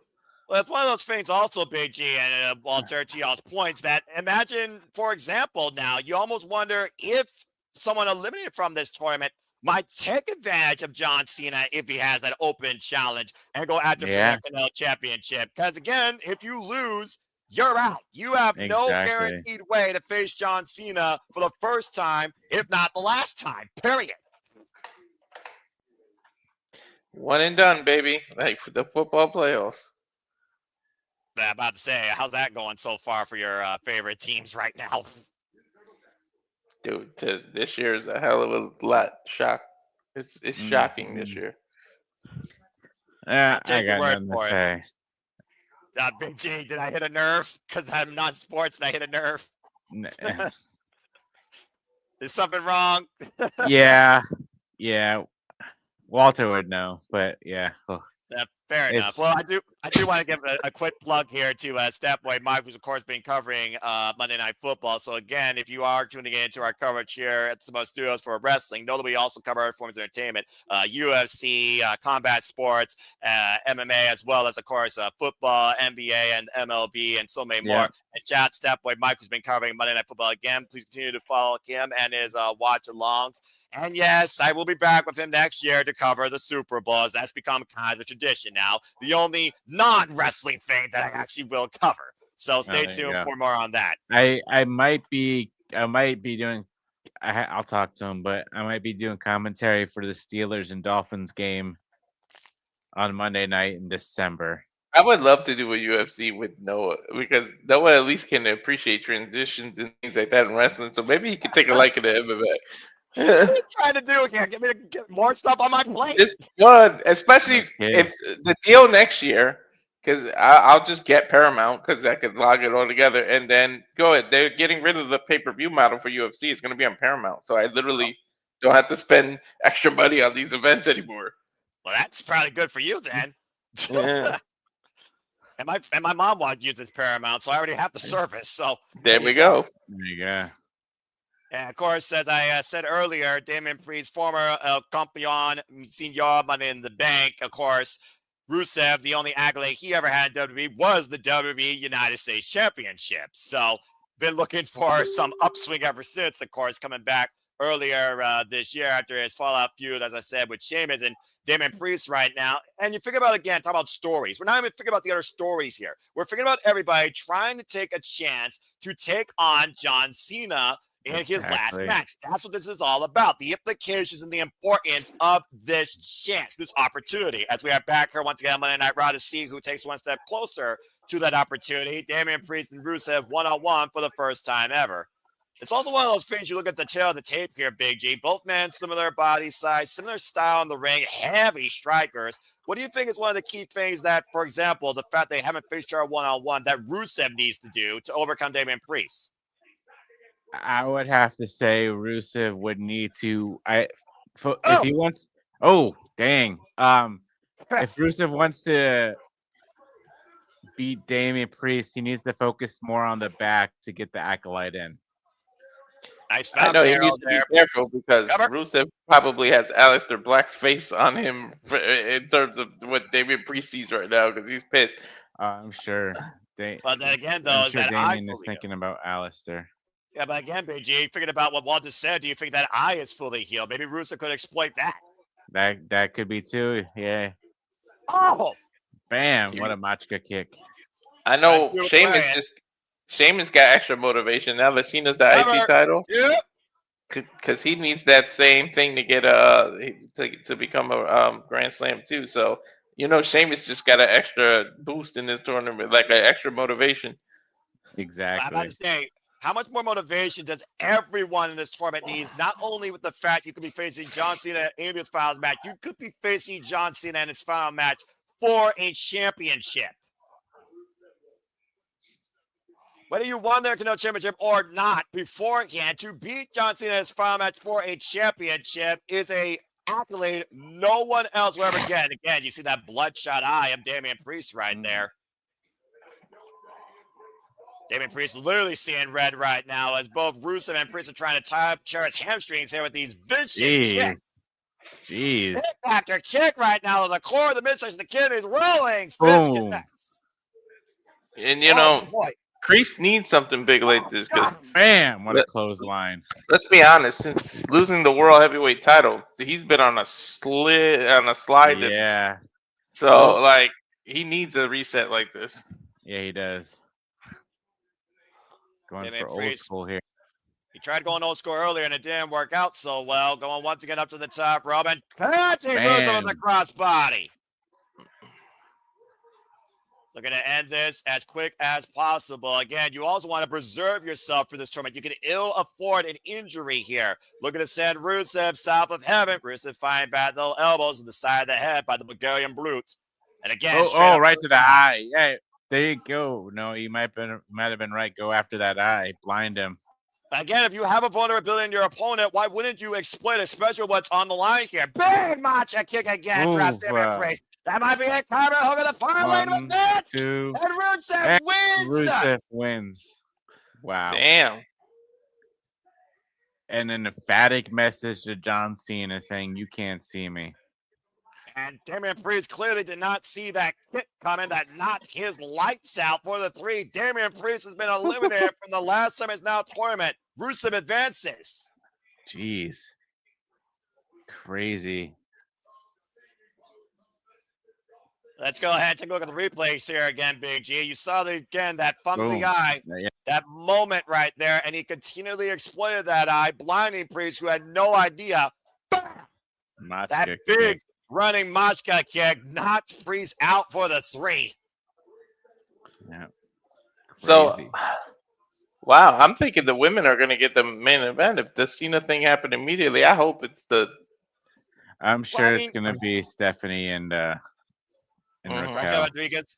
But I mean, it is the women's World Heavyweight Champions, speed of champions. We got the Raw Tag Team Champions, AJ Styles and Dragon Lee here with Vanna Priest backstage, who already have defended it more times at Judgment Day. I don't know what confuses me more. The fact that these titles have already become more prestigious on these two men, or the fact that it's on these two men.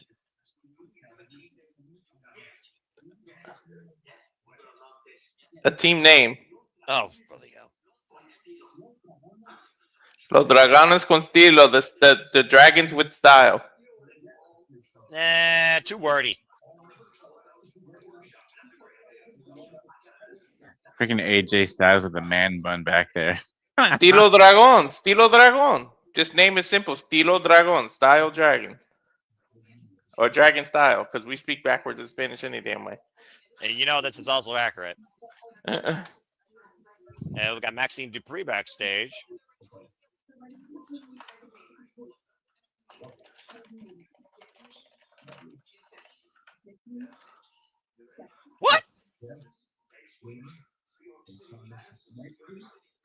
Madison Square Garden. She gets the Ooh. Intercontinental Championship match. Apparently, it's official, according to Ed Pierce. Oh! Bam. Well, Becky Lynch warned her last week. I did hear about that. Cheap shot by the man. Either way, Maxine Dupree, though, with a huge opportunity next week to win her first championship. We did see the Canadian Championship for the men change hands tonight. Could we see Magic captured again in the Mecca Sports Entertainment next week? Madison Square Garden, Big G. I wouldn't rule it out. I wouldn't be surprised. World Heavyweight Champion. Someone tells me we're in for a very impulsive promo segment. Yes, I think so. And a pipe bomb might ensue, because here comes, to your point, Walter, the WWE World Heavyweight Champion, CM Punk. Oh, he's ready for a fight. Dressed to talk tonight. He is ready for a fight. I mean, again, when you get sucker punched by the most impulsive man in WWE history with a pair of brass knuckles, wouldn't you want to jack that man's jaw as soon as possible again? He got the fist tipped up and everything. Yep. And he's Serious making sure leader. he's looking back, making sure he doesn't come out. Well, we all know that Logan Paul likes to bitch attack from behind, so I don't blame CM Punk there. He might need freaking 360 vision, but regardless, CM Punk, of course, right now does not have a clear vision about what he wants to do with the World Heavyweight Championship thanks to Logan Paul's impulsiveness. And we know that Paul Heyman is going to definitely play into this. Not the first time Paul Heyman's made CM Punk's life a living hell. CM Punk speaks next on Monday Night Raw after this commercial break, folks. Stay tuned. This is sure to get volatile. Fuck television. And it's one of those things, though, that you think about the history with CM Punk and Paul Heyman guys, going all the way back to Punk and Brock Lesnar at SummerSlam years ago. Yep. I wouldn't say that Logan Paul could be part of the vision here, guys, but let's just put this in perspective. Paul Heyman could definitely use Logan Paul to try and take the title from CM Punk, I think. And he might invest in that. Oh God, no Logan Paul is champion, please. I'm just saying, dude. I'm just saying. It's gonna happen eventually. It's gonna happen. You're gonna have to accept it. Mm-hmm. And of course, we also saw Braun Breaker super spear Jey Uso in the friggin' mid card last week, Big G. But you gotta imagine that Braun Breaker, he wants to get his hands on CM Punk in that World Heavyweight Championship. Yeah. Dude, I like the past couple weeks, I've been saying, you know, when Braun, after Seth got hurt and they kicked him out of the Vision, yeah, and Braun had that title over his shoulder, I was like, that guy is so freaking ready. Just strap the rocket to him. Like he's ready. He's ready for that world title. Like if we need a fresh face. Nothing against CM Punk. I love CM Punk to death, but if we ever needed a fresh face as a world champion, Braun Breaker would be that guy. Mm-hmm. And that's why I think I know, Walter, you mentioned Sami Zayn possibly winning the Rumble this year, but I think Braun's gonna win it this year. Like I'm sure they had to alter some stuff with Seth getting hurt and stuff like that, and they're gonna, if they ever wanted to push or strap the rocket to Braun and shoot him to the moon, or he could win the Chamber. That too, yeah. If he doesn't win the Rumble, he could win the Chamber. Actually, I would rather have him win the Chamber because he could just like Shayna did a couple years, almost 5 years ago now, 2020. If he starts it and runs the gauntlet and beats the whole hell out of everybody, I could see that happening. And he's gonna spare everybody through each one of those damn pods. Oh, dude, that'd be so freaking awesome. I would love that so much. Break every pod in the chamber, guys. What are you trying to do here? We love carnage, Noah. We need carnage. You know what? I mean, I'm a gun for violence, and and again, Blood and Guts this Wednesday. You see what GCW do. You see the most violent, insane, extreme circumstances. We got War Games coming up, so you know what? I can get behind you too. What you mean there, and I'm sure we'll all get behind each other when it comes to WrestleMania next year from Las Vegas, when we once again double down to Allegiant Stadium and see what happens there and who strikes it rich or bust. Stay tuned, folks, because we'll be coming, of course, WrestleMania and so much more. Once again, here at the Super Reliable Studios next year in April. Crazy. Of course, we wait for this promo to get back here. Of course, I see JJ also in the chat. I see Charles and Safet keeping the conversation going, and Kitty Cat as always. As of course, we get ready for CM Punk here, who I imagine is going to insult Logan Paul, call out Logan Paul, try to punk Logan Paul, and hopefully does not get punked by Logan Paul, or should I say punched. Does that sound about right for what we think is going to happen in this segment? I think so. All right, well, there we go. Of course, we know CM Punk isn't booked for action tonight at all, but it doesn't mean he's not willing to take action, clearly. Here we go. Well, if Punk's not involved in the Chamber Survivor Series, there's his championship defense. He can defend it against Logan on the anniversary of his return. It's a thought. Yeah, clearly you're pissed off. You got your jaw jacked last week by an idiot. Mm-hmm. I want to call out right here, right now. Uh-oh. Maybe we won't talk. Maybe we'll just take action tonight. I'm for it. He said, I'm not dressing my wrestling gear because I'm not here to wrestle.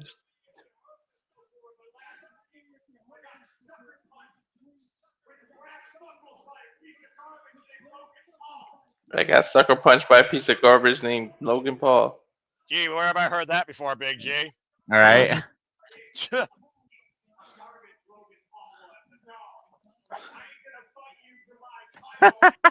I ain't gonna fight you for my title, but I am gonna fight you. You're gonna have eyes on my belt. I'm gonna have a boot on your neck. Damn. Calling out that millennial. I can give you the beating you've earned. He's gonna come from behind. You gotta watch this, CM Punk. Have eyes in the back of your head. It's gonna be via satellite. Oh. Nope. Live and in person.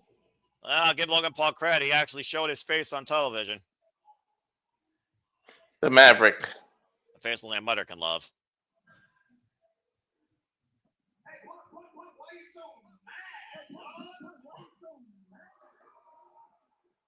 Asking Punk why he's so mad. Someone tell me he's going to get booed louder than Dominic Mysterio, but tonight might be a different story. He's saying that he's smarter than everybody in Boston. Oh, that'll get a boot out the building. Right. I hope you know Massachusetts is where MIT is, sir. I don't think he even knows what MIT stands for.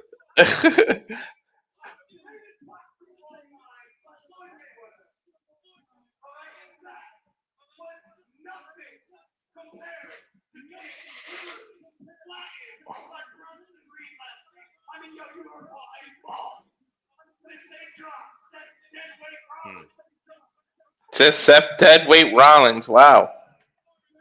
You mean the man that beat you at WrestleMania 39? Mm-hmm.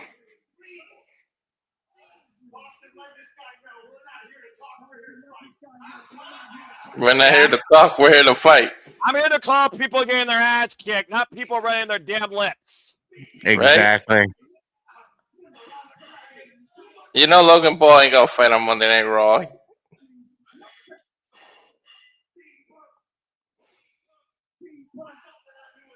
I thought I knew it all.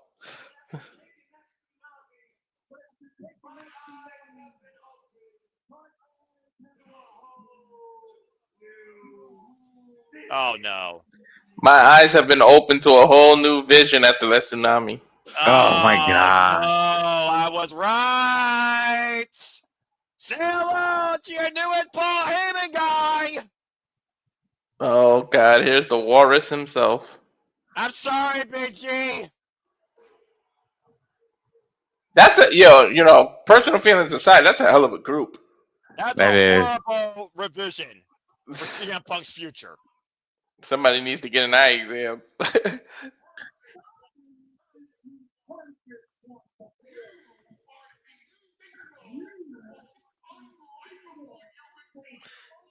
Damn, Oh boy. he called Punk the most single, unlikable human being he's ever met. What were you saying, G? I was gonna say, every time I think he's gonna say, stop me when I'm telling lies. But they switched the lineup. They switched the line. Stop me if you heard this one. You gotta look at the way that Paul Heyman creates a promo based on what you're here tonight. And what we've heard tonight is that different expression.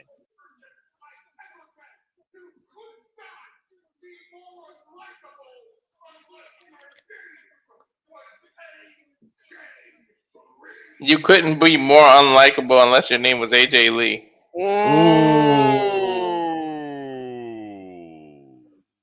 Dang, bringing the wife back into this. To be fair, AJ Lee hasn't been seen since WrestlePalooza. He said it'll leave him in the pool of his own piss and blood. Ooh. I mean, to be fair, she is a crazy bitch.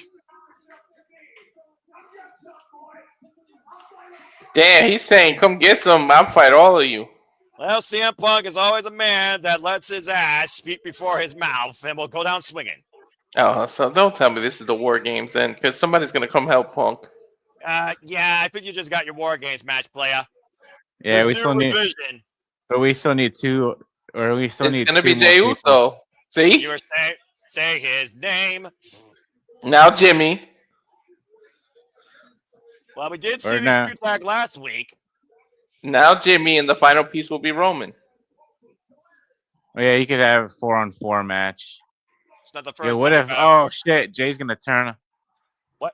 Oh, here comes Cody. What the hell? Cody Rhodes. He was backstage, and what the hell does this have to do with him, though? I mean, to be fair, he has had his own bad share of bad blood with Logan Paul, and he has tremendous respect for CM Punk and Jey Uso. That's a hell of a team, dude. The two champs and Jey Uso, shit. And the fun is on here. We need one more. We need one more for each side to have a 4-on-4 War Games. I mean, do you even need another person at this point? Well, Paul Heyman, no. Because just shrugged him off right there. Irish whip, and Logan Paul said, "Hard in the barricade." How about them apples, Logan Paul? And of course, Cody Rhodes coming off that great defense against Drew McIntyre has been indefinitely suspended. Wait. They're probably gonna make a 3-on-3, a 6-man tag for the main event tonight, and then freaking the women don't get their main event watch. Get to the midsection, uppercut by Cody Rhodes, rocks the colossal Bronson Reed, super kick by Jey Uso, staggers Bronson Reed, still off it on his feet. Big chair swing though. Well, this new revision is clearly getting something else coming to fruition, and you might be right about War Games here, guys. Yeah. And CM Punk has backup. That's War Games. But for now, watch. They're going to turn this into a 6-man tag match. Player. Holla, holla. So Teddy Long's not the general manager, and nothing's official. But I do know this. We clearly have a new vision in WWE, and it's Logan Paul and Paul Heyman. What do you think you see when you look at his eyes? Once again, the culture has been changed by CM Punk's presence in WWE as the World Heavyweight Championship. Logan Paul's aligned himself with Paul Heyman, Bronson Reed, and Bron Breakker, while CM Punk holds the ring tonight with Jey Uso and Cody Rhodes. Crazy. A lot of combustible elements, though, to be fair. Speaking of combustible elements, we saw last week, Friday night on SmackDown, Nia Jax go one-on-one with Charlotte Flair. And, of course, Lash Legend showed up and clocked Alexa Bliss, as Lash Legend has aligned herself with Nia Jax. And let's not forget the previous week, guys. Nia Jax lost to Alexa Bliss. It was due to this distraction that Nia Jax was able to hit the Annihilator and crush the Queen for the 3, owning a pinfall win on 1/2 of the WWE Women's Tag Team Champions. So I guess the tag titles are next. Probably. And we'll see if we still have the same tag champs we also saw last Friday. The Doctor did not see the champs. It was Auska with the Dr. poison Auska. head. Paging Dr. Auska. That's one Doctor I don't think I want to see. But Oh, there it you might see be it. the main event. I'm about to say, there you see the WWE Women's Tag Team Champions. They're not friends, but they are somehow partners that can't coexist. Can they beat the former 4-time Women's Tag Team Champions? Auska, Kairi, Sane, Kabuki Warriors challenge Alexa Bliss and Charlotte Flair still on the night for the WWE Women's Tag Team Championships. Oh, Is that Stephanie's music? Yep. Yep. So that's La tag team- Primera. That's the the Dark tag team. Angel. We know the Yeah. main event now. It's the Yeah, tag title. I'm pretty sure you're right there. As of course, we still have more action to come in the last time is now tournament. But coming up next, speaking of championships, the Dark Angel Monday Night Raw rises. The women's world heavyweight title is on the line. La Primera Vaquer defends against Raquel Rodriguez. What an entrance, I will say. Correct me if I'm mistaken, but is this her first defense since she's won the title? She is aligned with fearless Nikki Bella, apparently. I think she defended it once. I think, yeah. Has This is she? her second defense. Yeah, it got ruined. Yeah. She was supposed to defend, and then it got ruined. Yeah, this is her second defense. We've seen, of course, Nikki Bella previously challenged, of course, for the WWE Women's Intercontinental Championship against the man Becky Lynch, and clearly Nikki has shown mutual respect for La Primera Stephanie Vaquer, despite the fact you can't say her name correctly. Either way, the champs got back up tonight. Coming up next, Stephanie defends the gold against Raquel live on Monday Night Raw. Let's see if Nikki turns on her. Wouldn't be the first time we've seen a diva turn heel. Fuck television. So, Go ahead, go ahead. BJ. No, I was gonna say. So, speaking of the last time tournaments for SmackDown, we have The Miz versus main event Jey Uso, and we have LA Knight versus Joe Hendry. dot. Because Nick Aldis, that son of a SOB, wanted to keep it a surprise. Right. Well, I mean, you keep saying his name. He's likely going to appear. Name and he appears. I believe in Joe Hendry. Damn it. As I was trying to say, you keep saying his name and he might appear, but it almost seems like a foregone conclusion that, yeah, it has to be him, right? You would think it has to be him, but You would think I don't know, man. It just seems too obvious in my opinion. that, or it could be somebody who is always ready. True. I will say this, though. In a previous life, Eli Drake had its fallout with the local hero, Joe Hendry, when he made a music video for him, when he tried to be in the cult of Lee. Go check that out, by the way, in the Joe Hendry archives in Impact Wrestling. So there is that history there, believe it or not. But Okay. Joe Hendry and LA Knight would be extremely interesting, though. I will say that. And people have been clamoring for Joe Hendry, the most positive viral sensation in professional wrestling since who knows when, across the board in the world this year, particularly against John Cena, the most polarizing figure in WWE and prior professional wrestling history. Just some food for thought. Yeah.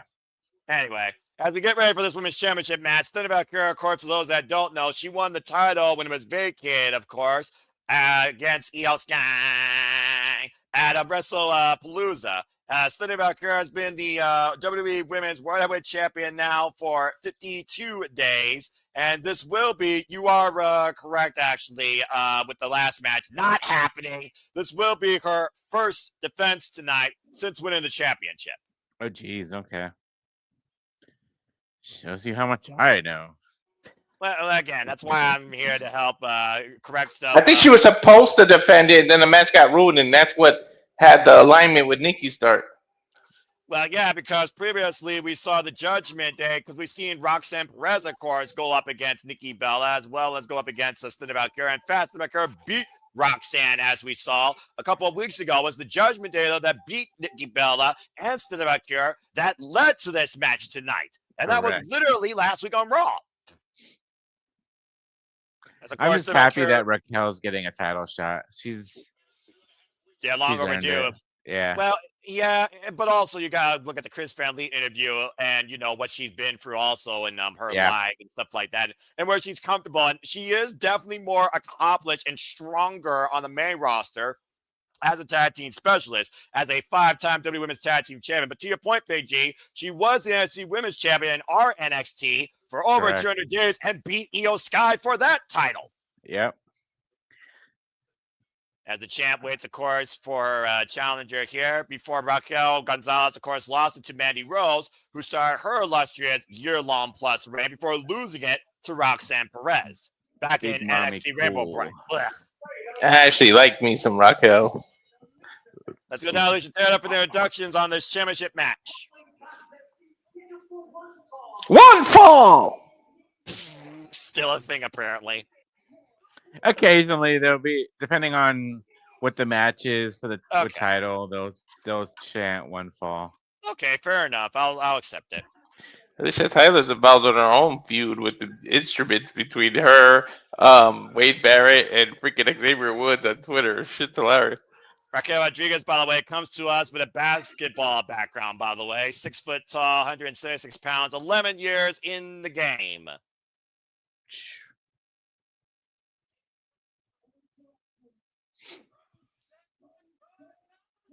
My wife just walked in a room and said, "Fix that shit. It's bothering me." What did I say about that light? I told you're you. right. Yeah, you called it.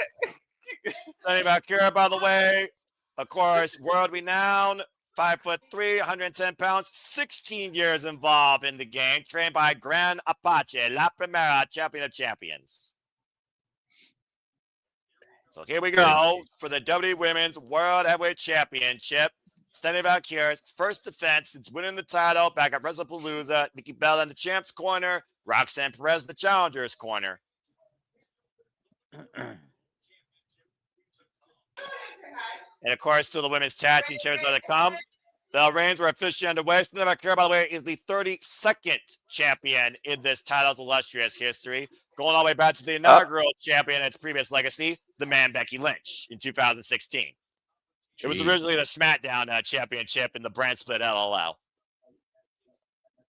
And of course, Becky Lynch won that in a 6-way scramble. And of course, the tail of the tape here, Big G, is definitely going to be strength and size here. Exactly. Vicious back elbow strikes here right now. Back and forth by Raquel Rodriguez. You think about the fact that Judgment Day just lost the Intercontinental Championship outside the AAA Mega Championship. Judgment Day has no gold now, and we've seen the fallout and the tensions built with Judgment Day, particularly with Finn Balor and Dominic Mysterio. So, what do you think this means right here if Raquel fails to capture the Women's Heavyweight Championship? Look down, Noah. Big shoulder block. What's this? Admit Noah, Mandy Rose, Andrade, and the Rise of Ross Perez and Braun Breaker, and D'Angelo Family got advertisement few were highlights in the Rainbow Bride era of my NXT. I will never acknowledge Rainbow Bride NXT because that was so blinding and garbage to me. It's All right, so now, nice roll up here.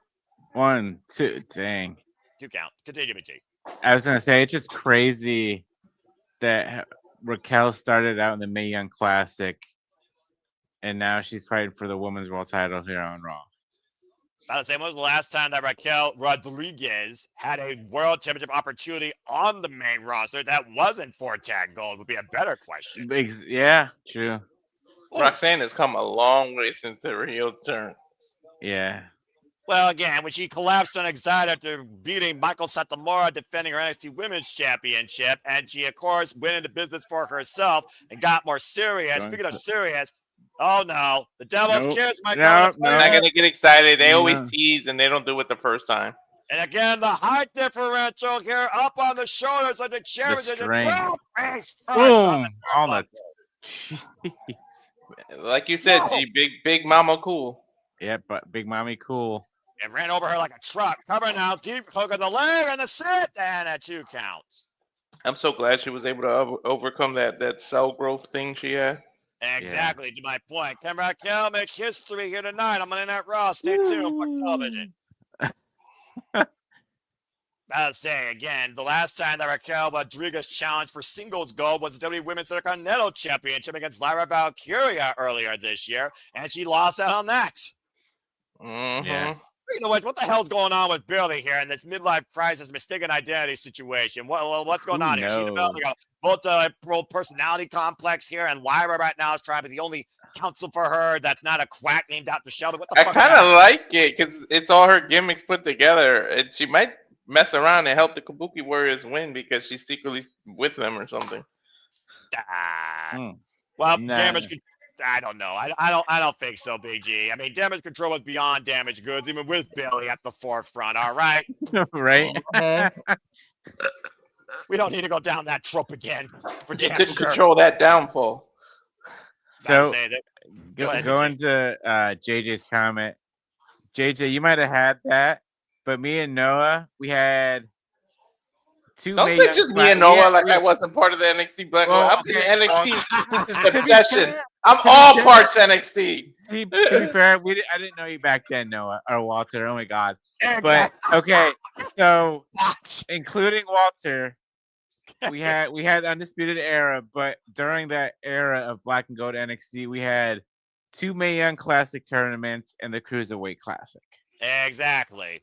Not to mention all the Brooklyns and the specials and the All the Takeover made WWE relevant again beyond a lame Exactly. brand sports entertainment trope. It made it like a realistic, aggressive, passionate wrestling alternative. shit. Just go back and watch NXT Takeover Brooklyn 1, and that'll make you a wrestling fan right there. the fucking right. takeovers is what made Shinsuke what he is. It made Bobby Roode in the NXT. It made Sasha Banks what she is. It made Bayley what she is.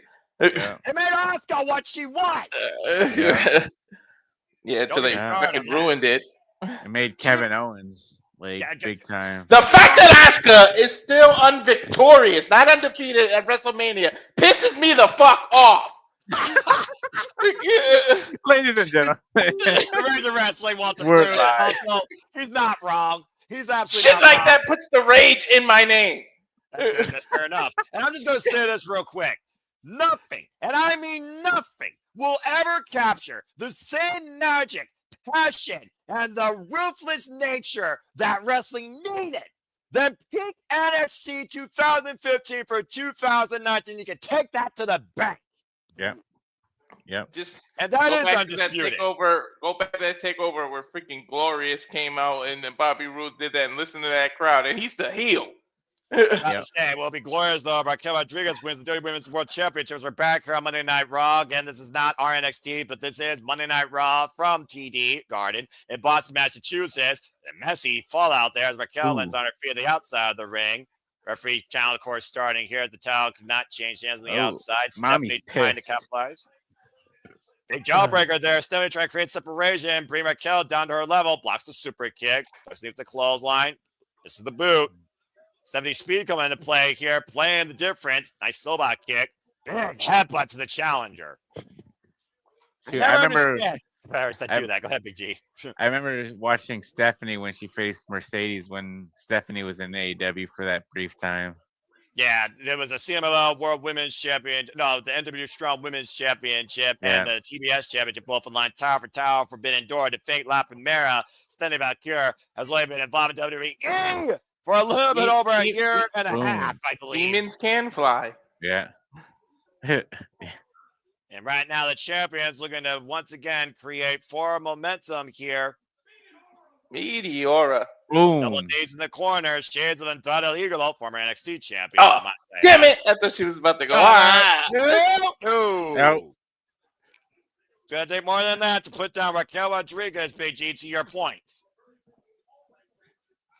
Thinking about how Raquel dominated when she was the NXT Women's Champion. Freaking Fruity Skybound like a rag doll. Oh, whoa! Looking for the SCB. Can't you lift Raquel up, though? Yeah, Leverage in ooh. favor of the challenger here. I'm jealous of the camera, man. And again, the power of the challenger. Really missed about the back door. The roll up. Sunset flip denied. And Raquel just hoisting Stephanie up easily. Irish whip off the ropes, up and around, catching her. Guillotine. She No, turned it yeah. into a guillotine. Again, though, the weight differential here, though, Walter, leverage in favor of the challenger with the Sterling vertical drop. Boom. Well, even giants need to breathe. You hook that in right.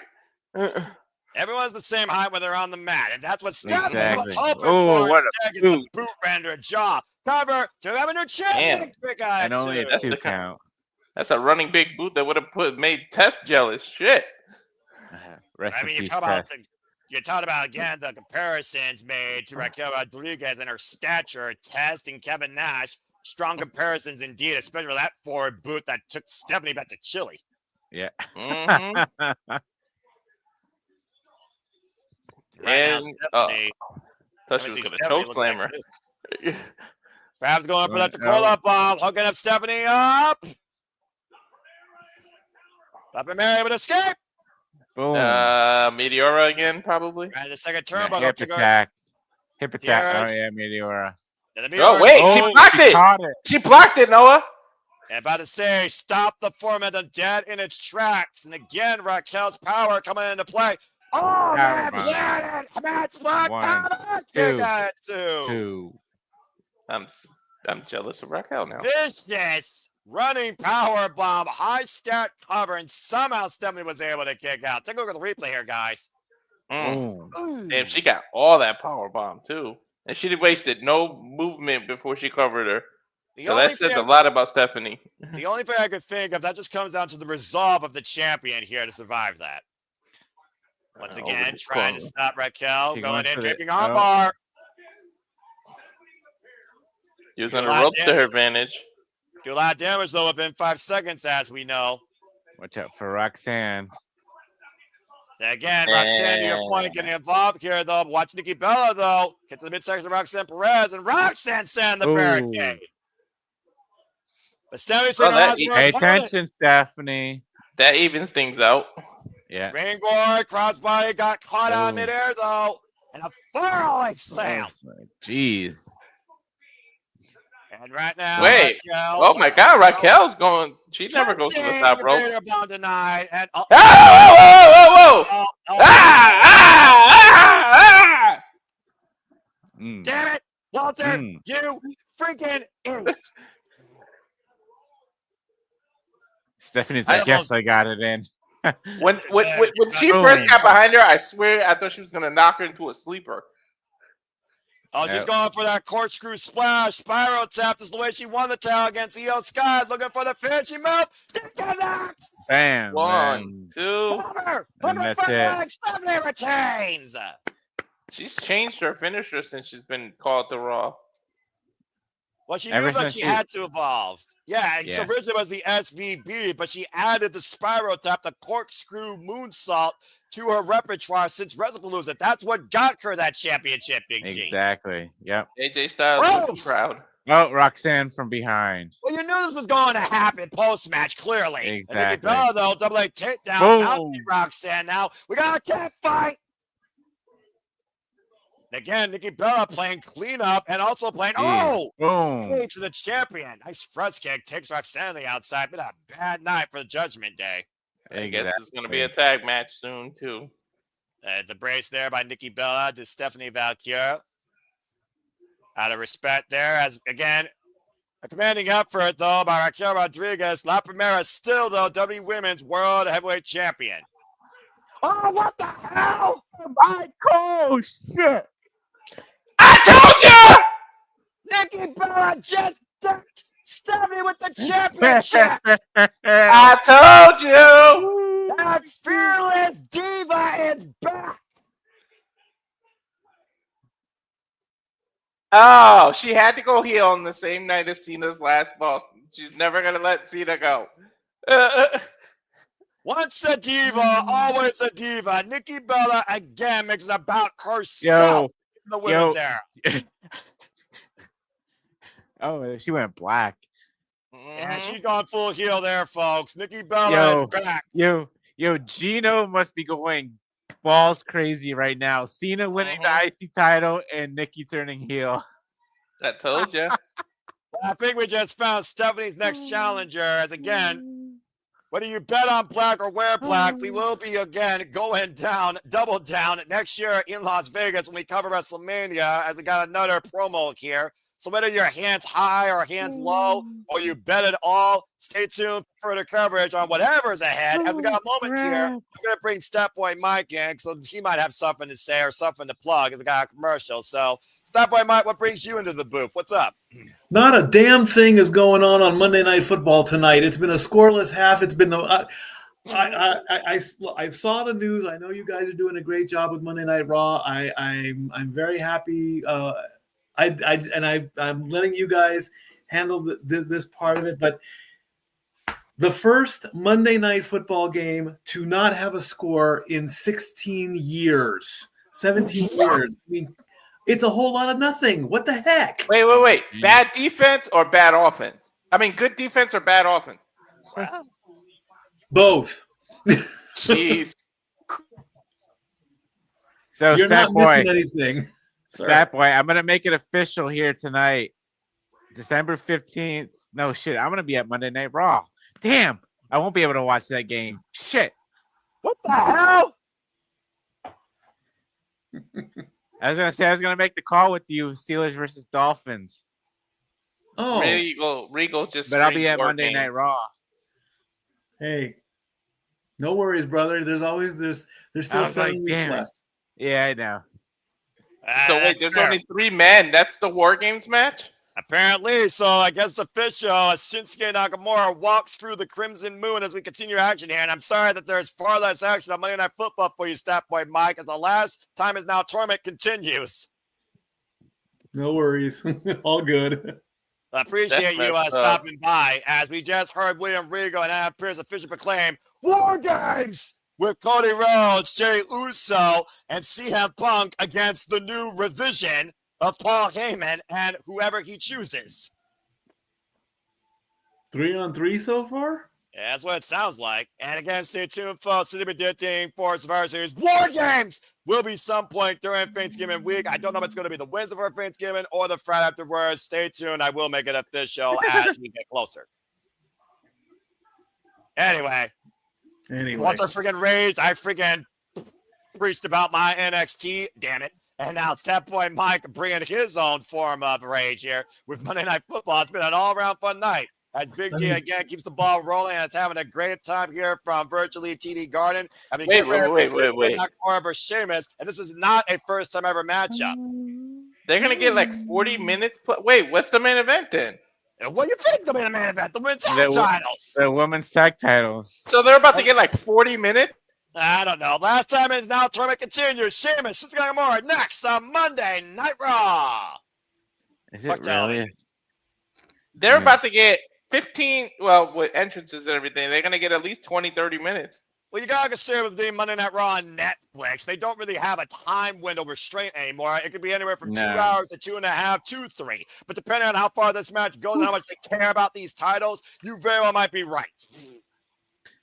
Yeah, watch them start all of a sudden being petty and making the WWE tag titles the women tag titles all special. I wonder why. Is there anything in the other companies doing about tag titles with the women's division? Oh, here we go. Typical trope, but a typical trope. Where have I heard that song and dance before? Control C, Control V, aha. Anyway, I've got a moment to breathe, and someone needs to change that banner. Again, Nikki Bella was always better as a heel. She's a diva. She's the diva for a reason. No one should be surprised at that. Big G, you call it like Nostradamus. Yeah. I called it. So, you know what? She's probably going to bring back the word diva. Probably. I wouldn't be surprised. No. So Charles mentioned it's going to be 4-on-4. Yeah, they're in Madison Square. They're in Madison Square Garden. Yes. 2 big names are possibly going to be there. Brock Lesnar. Oh, shit. And Roman Reigns. Well, I mean, Roman makes sense for the Punk side, like you said, because it's all about family and who has more beef with Paul Heyman than CM Punk, Roman Reigns. Now it's just a matter of, do you have Brock Lesnar, of all people, work with others? The definition of I don't work well with others is freaking Brock Lesnar. You think? Hey, unless you want it to be Austin Theory, I mean... what are your options here, people? Brock Lesnar, you know. Okay, that's you- fair. Would you rather have a badass or a piece of shit? I'm going to go out on a limb here. This is just a wild sub-tangent. Big G, Cody Rhodes is on Punk's team. Someone on SmackDown was just suspended indefinitely and says, this is not the last you've seen of me. What makes you think Drew McIntyre won't break code? True. That would. He's filming a movie though. Oh. Fam, I'm gonna take my leave. I'm gonna take my leave before the second half starts. So keep doing what you're doing. I love you guys, and I know about what's going on. And believe me, I'm letting you guys do your thing, and I'm doing mine. I'm out. I appreciate your step, boy, Mike. If we keep plugging and appreciating you as always, and I always approve your stats, and I look forward, of course, to talking stats and predictions with you for Star Wars War Games. So keep doing what you're doing. Again, folks, Step Boy Sports Bar. Follow him. Follow the content. Follow the Monday Night Football and the other sports. Watch the launch to come. We'll see you in the other room, bro. You bet, brother. No, Bye. wait, guys, I just thought of something. What's up? It's Sheamus that's getting the main event. Sheamus and Shinsuke didn't happen yet. It's happening right now. It's and we're back and it's happening right now. Literally, Bell Ring. Wow. That was Sheamus's entrance. Oh my god. I got off of Netflix for a second. Okay, so we know that Walter's services are apparently not aligning here as the last time his now tournament continues here, Big G. Again, Shinsuke Nakamura has only faced John Cena one time in his illustrious career. It was a number one contenders match for the WWE Championship in 2017 on SmackDown, and Shinsuke won that night. What the hell? Meanwhile, Sheamus, of course, once known as the Great White, of course, the Celtic Warrior, had his fair battles with John Cena at his early start of his career as the first Irish-born WWE champion, took it off John Cena in a tables match. Yeah. Yeah, think about some of the memorable matches that Sheamus and John Cena have had over their illustrious careers against each other. Feuded for the better part of that year. I don't know. Lesnar don't work well with others, so it's gonna be interesting. So I guess it's Team Heyman versus Team Punk because that's pretty much what this is gonna end up being.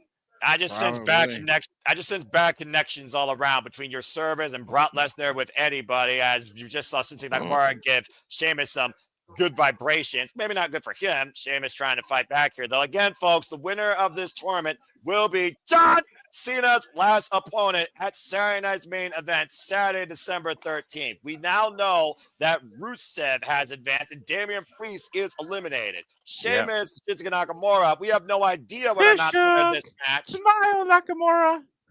About to say. Oh my god, that's so funny. He had him in the fish hooks and Nakamura looked like he was waving. I'm about to say, it's like, again, because spasming. Well, it's one of those things also with Shinsuke Nakamura's style. It's unorthodox. It's spasmodic. It's charismatic. Yeah. Former, of course, side of GP Intercontinental Champion. Come on! Champion. I'm so glad that Nakamura got his old entrance back and he's back to his old ways. Like the whole went for the knee. I was liking him speaking Japanese and being. He can still do that, but the whole gimmick with him being like Dark Samurai. Dark Samurai, yeah. But I mean, to be fair, it did lead to being the WWE United States champion. Of course, we saw that feud with LA Knight when LA Knight did eventually be. Yeah, but that was one of the worst reigns ever. Axe kick. It's still the only accolade in his WWE career. Just saying. Yeah. Knees right to the back of the head. Ooh. And of course, Sheamus has been giving us banger after banger after banger. And to your point, the only title Sheamus has never won is the WWE Intercontinental Championship that John Cena won tonight. And now that Cena won it, there's a 25% chance that Sheamus could possibly win it. Ooh, yep. Right to the hardest part of the ring. Sheamus has a banger with anybody. Sheamus right now looking to make Irish guys smile. Can he move forward in this tournament? Stay tuned. Commercial break. Fuck television. Mine at Rock continues. Sheamus will kick your ass in the ring and then have a drink at the pub later. So I guess Shinsuke would get some sake with him. I think I think I saw something on X or Twix, whatever you want to call it. That I think not Copeland. Adam Pearce might be announcing 2 more matches for next week Raw. Well, I mean, it makes sense. We have no idea the depth of this tournament, and obviously, it's not just going to be these two matches and just the two matches on SmackDown. Because if I remember the announcement correctly from Saturday's main event, Big G, it also includes people beyond WWE potentially. Exactly. He We might be getting that person this Friday. It might be Raw's mystery person. They might have another mystery if That's SmackDown true. gets to have a mystery one. Yeah. That's fair. Sheamus' history with John Cena, by the way, folks, just to put in perspective, goes all the way back to 2009 at Tables, Ladders, and Chairs, when, of course, Sheamus won the WWE Heavyweight Championship. As, of course, that was a tables match, correct? Yeah, and remember, he pulled him off the turnbuckle and threw him through the table, so technically it counted. Yeah. People still to this day think that match was a little bit controversial, and I honestly don't blame them. Yeah. God.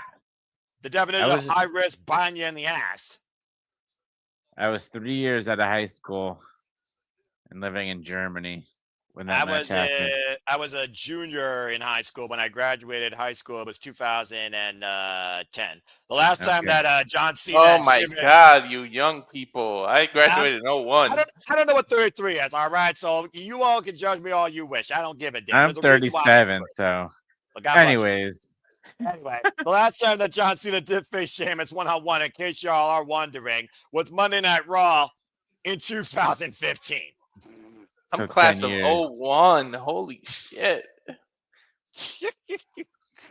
So just to put that in perspective for you. But I do agree, Big G. I always found Shinsuke Nakamura to be such a charismatic, appealing figure to the fans and to wrestling. When he went full-on dark samurai, channeling his own Great Muda, which of course is his idol, that he did retire, by the way, in Pro Wrestling Noah, it just didn't catch waves in WWE. And whether or not it was a choice that he wanted to do, it just didn't work.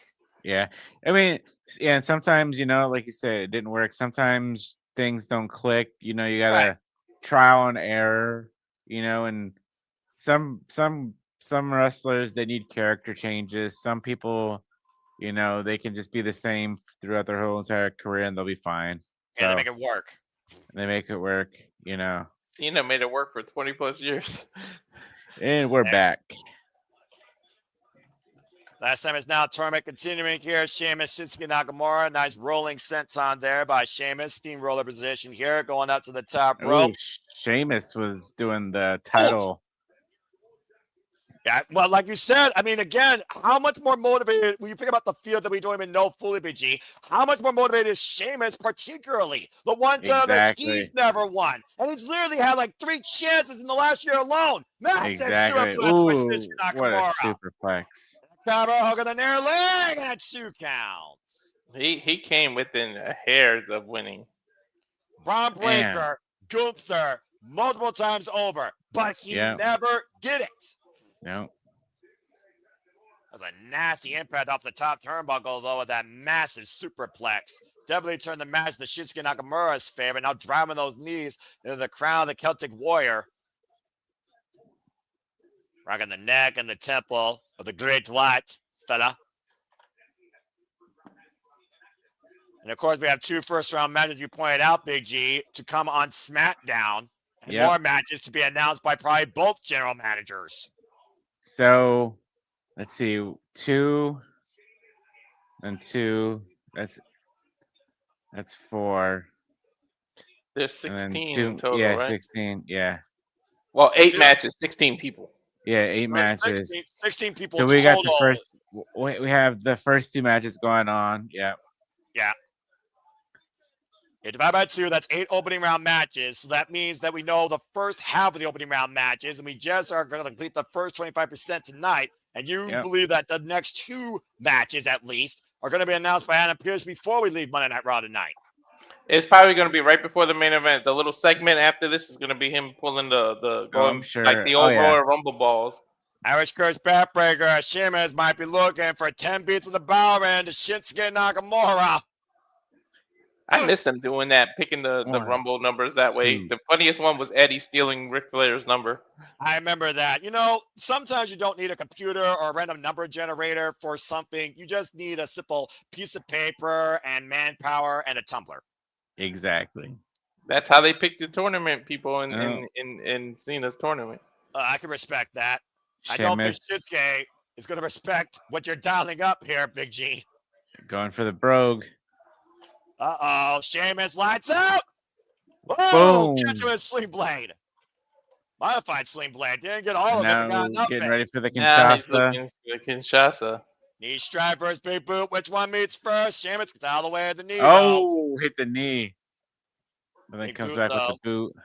Out of the corner. Ooh, he of his what a own to the knee. chest. To the dome as they're coming back. Press near the ropes. And Shinsuke forced the break. Whoa, I thought we were gonna say sayonara to Shinsuke, and he found a way to grab the ropes. Well, I think that just came down to poor positioning also by Sheamus, Big G. Exactly. They Unaware. said anyone from anywhere, Charles, to answer your question, so we don't know. That's why there's mystery opponent. Yeah. So Well, you could say like you said, yeah. But WWE, you know, NXT brand split LOL again. It's the third brand. It's a similarity, not an alternative anymore. Bite me if you think otherwise. AAA, TNA, personally, Noah for that matter, might as well be part of the equation. Cena literally said, even some people that don't work here. Exactly. looks like he's going for white noise. Yeah, or air raid crash. Something Or massive air raid out of the crash, corner yeah. here. Oh, Nakamura trying to fight back. Slipping into out, trying to sunset. got him up the shoulders. Running power bomb. Bam. Choose the half. Cover. Two. No. Two. What a near fall that was. Now you think about the Shinsuke. fights that Sheamus been through in his career. Exactly. Shit, go back to WrestleMania 39 with him, Gunther, and Drew. Yeah, nope. Oh, no. Roll Countered. up, roll up. 1, 2. Oh, kick out. Went for the high kick. Oh, with the left. Oh, countered. Got it. That rolling kick. Oh, bro. Oh, Bro, kick! Out of nowhere. Lands 1, on 2. Sheamus advances. Oh, Sayonara, Mr. Shinsuke. Sudden impact. my God.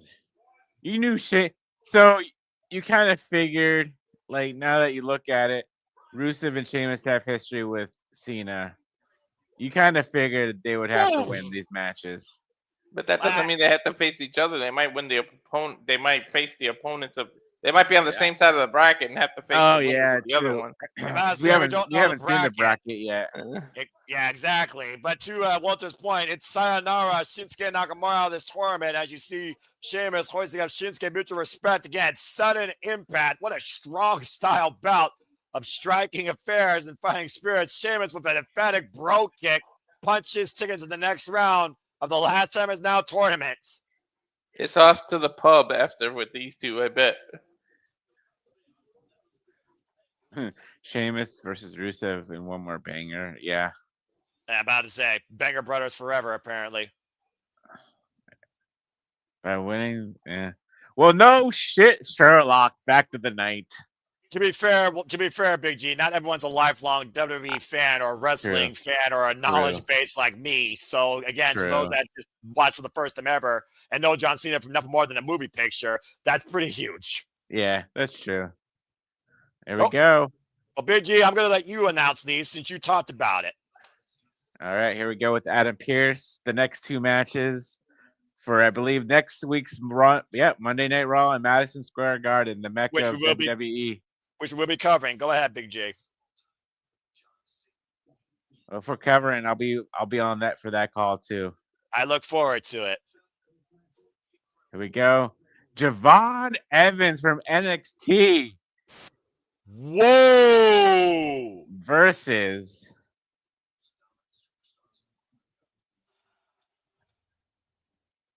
Gunther is coming back next week, ladies and gentlemen. Javon Evans versus Gunther.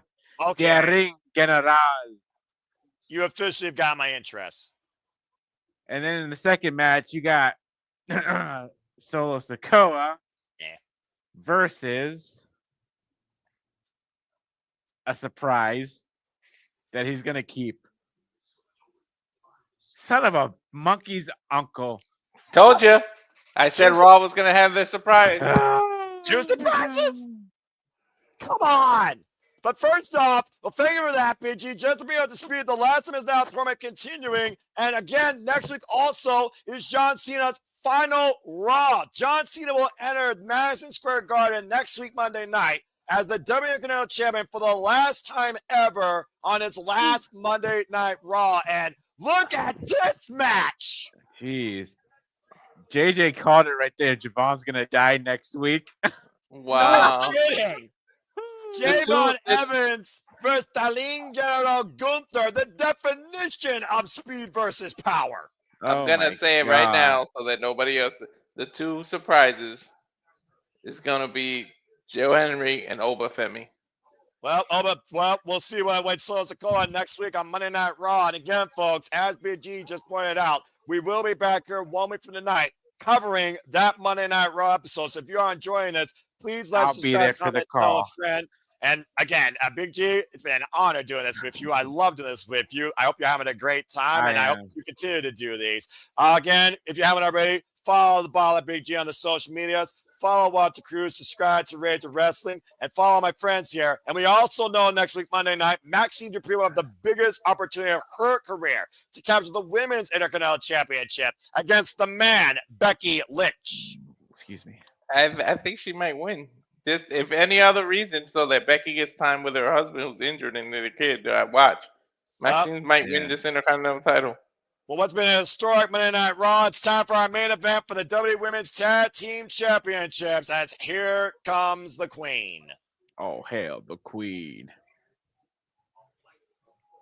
Diamonds are forever, and you can definitely say that when it comes to the Queen, Charlotte Flair. Off with her head. She looks like the freaking.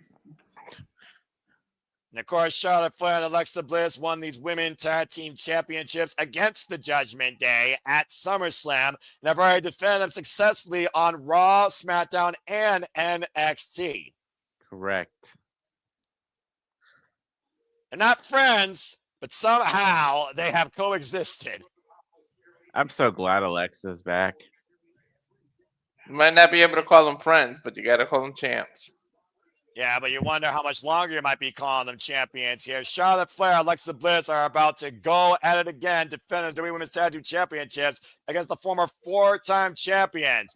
It's Charlotte Flair and Alexa Bliss versus Auska and Kairi Sane, the Kabuki Warriors. Our main event for the WWE Women's Tag Team Championships up next on Monday Night Raw.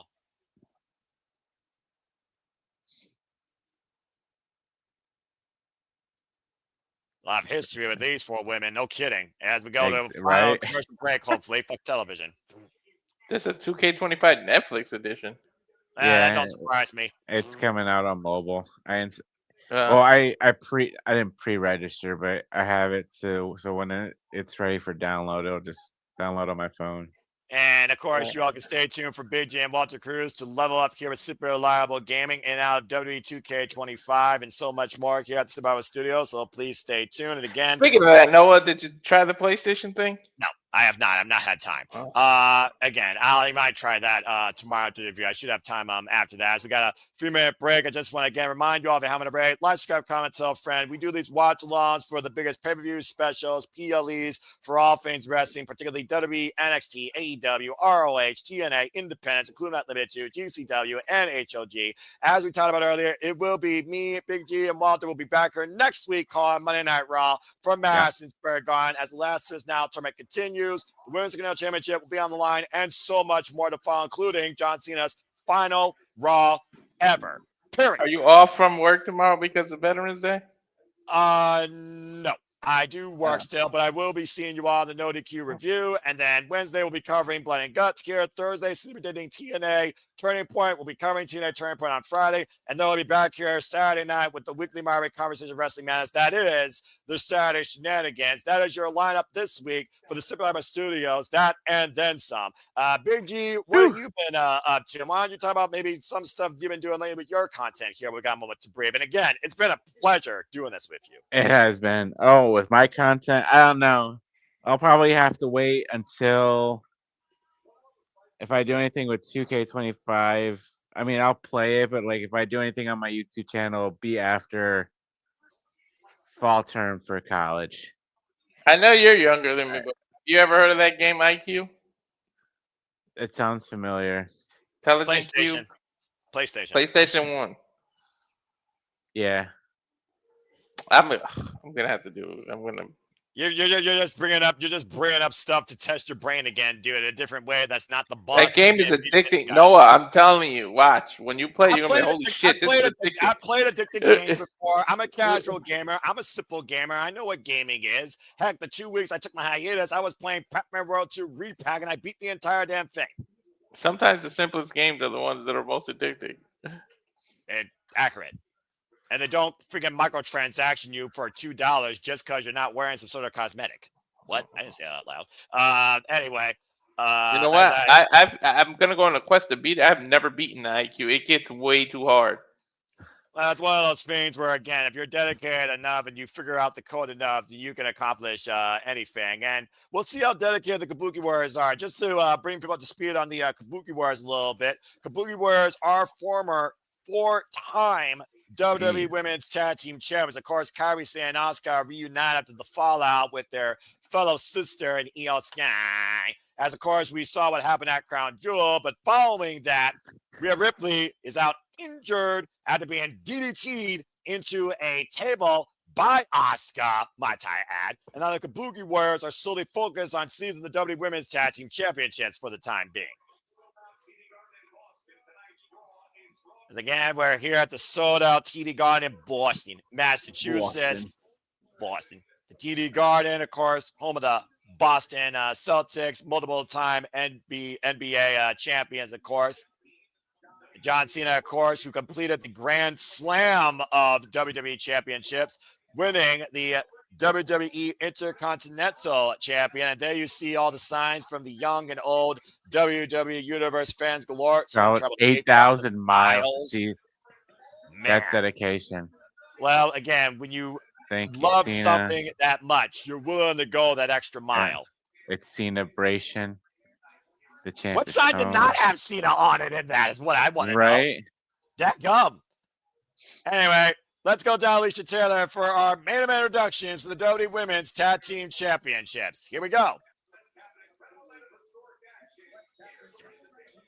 So if the Kabuki Warriors do win, Noah, correct me if I'm wrong, they'll tie Liv Morgan and Raquel as 5-time champions, right? That's correct. Okay. At least Auska would. Kairi saying that the jury is out because let's not forget, one of those reigns that Auska was champion was with Charlotte Flair. Exactly, yeah. Who she lost to at WrestleMania, which should have never fucking happened. But she had to play her damn last name and play her damn backstage politics to beat her. Tranquilo, mi hermano. Wusa. Or as from Anger Management, Cruz Fraba. I approve, Big G. Of course, Little Miss Bliss has held this title multiple times before with Nikki Cross. And Charlotte Flair's only held this title one other time before, as I alluded to, with Auska. Our current WWE Women's Tag Team Champions since WWE SummerSlam this year. They've been champions now for 101 days. And tonight will mark their 6th defense. As I said before, they defend against Saruka, Judgment Day, The Calling, The Green Regime, and tonight they go against the Kabuki Warriors after successfully defeating Bayley and Lyra Valkyria. I'm okay. She thought I was. She's like, you having a stroke over there? They probably heard you in the neighborhood. Nah, there's no neighbors in my neighborhood. I live in the country. But no, Alicia was making sure I wasn't having a freaking stroke. Spasm.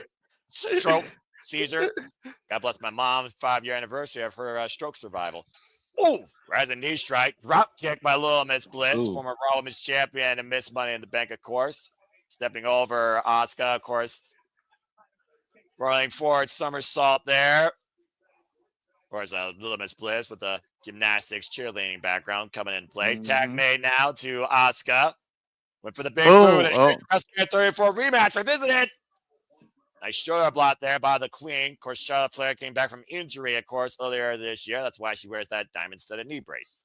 Last time Kabuki Warriors held these titles, by the way, was 2024 for 99 days. And they lost to Roll up. Jade and Bianca, correct? Correct, my friend. God damn, I'm good. Kabuki Warriors originally beat Katana Chance and Kanan Carter to win those titles. And of course, keeping you up to speed tonight, we saw John Cena beat Dominic Mysterio for the WWE Intercontinental Championship. Rusev beat Damien Priest. And the last time is now tournament. Instead of Vaquer retained against Raquel Rodriguez for Women's World Heavyweight Championship. And Nikki Bella went heel. Pryor will challenge her next. Sheamus, of course, defeated Shinsuke Nakamura. Cover, looking at her leg, 2 count.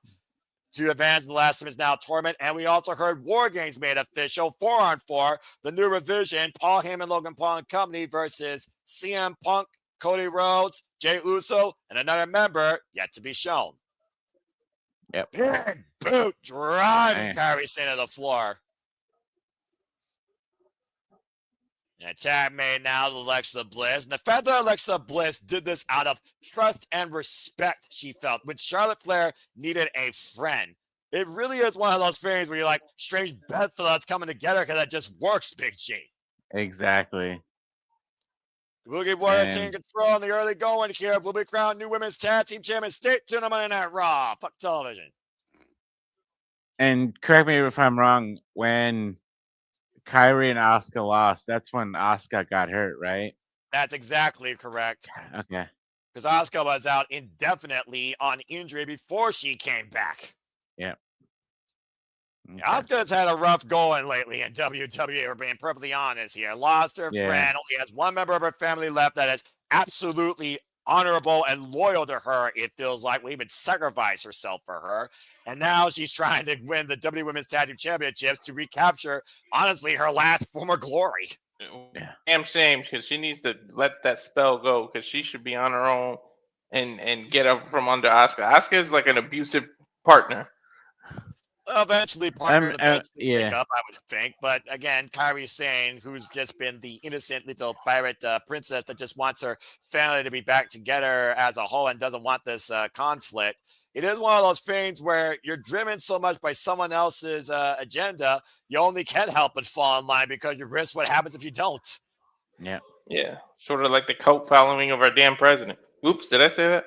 I didn't hear anything. What you talk about? And of course, Well, Auska. Go ahead, BJ. Sorry. Now, I was gonna say, if you think about it, like they might see Kairi just more as a tag team specialist. You know, yeah, she had her singles run down in NXT, but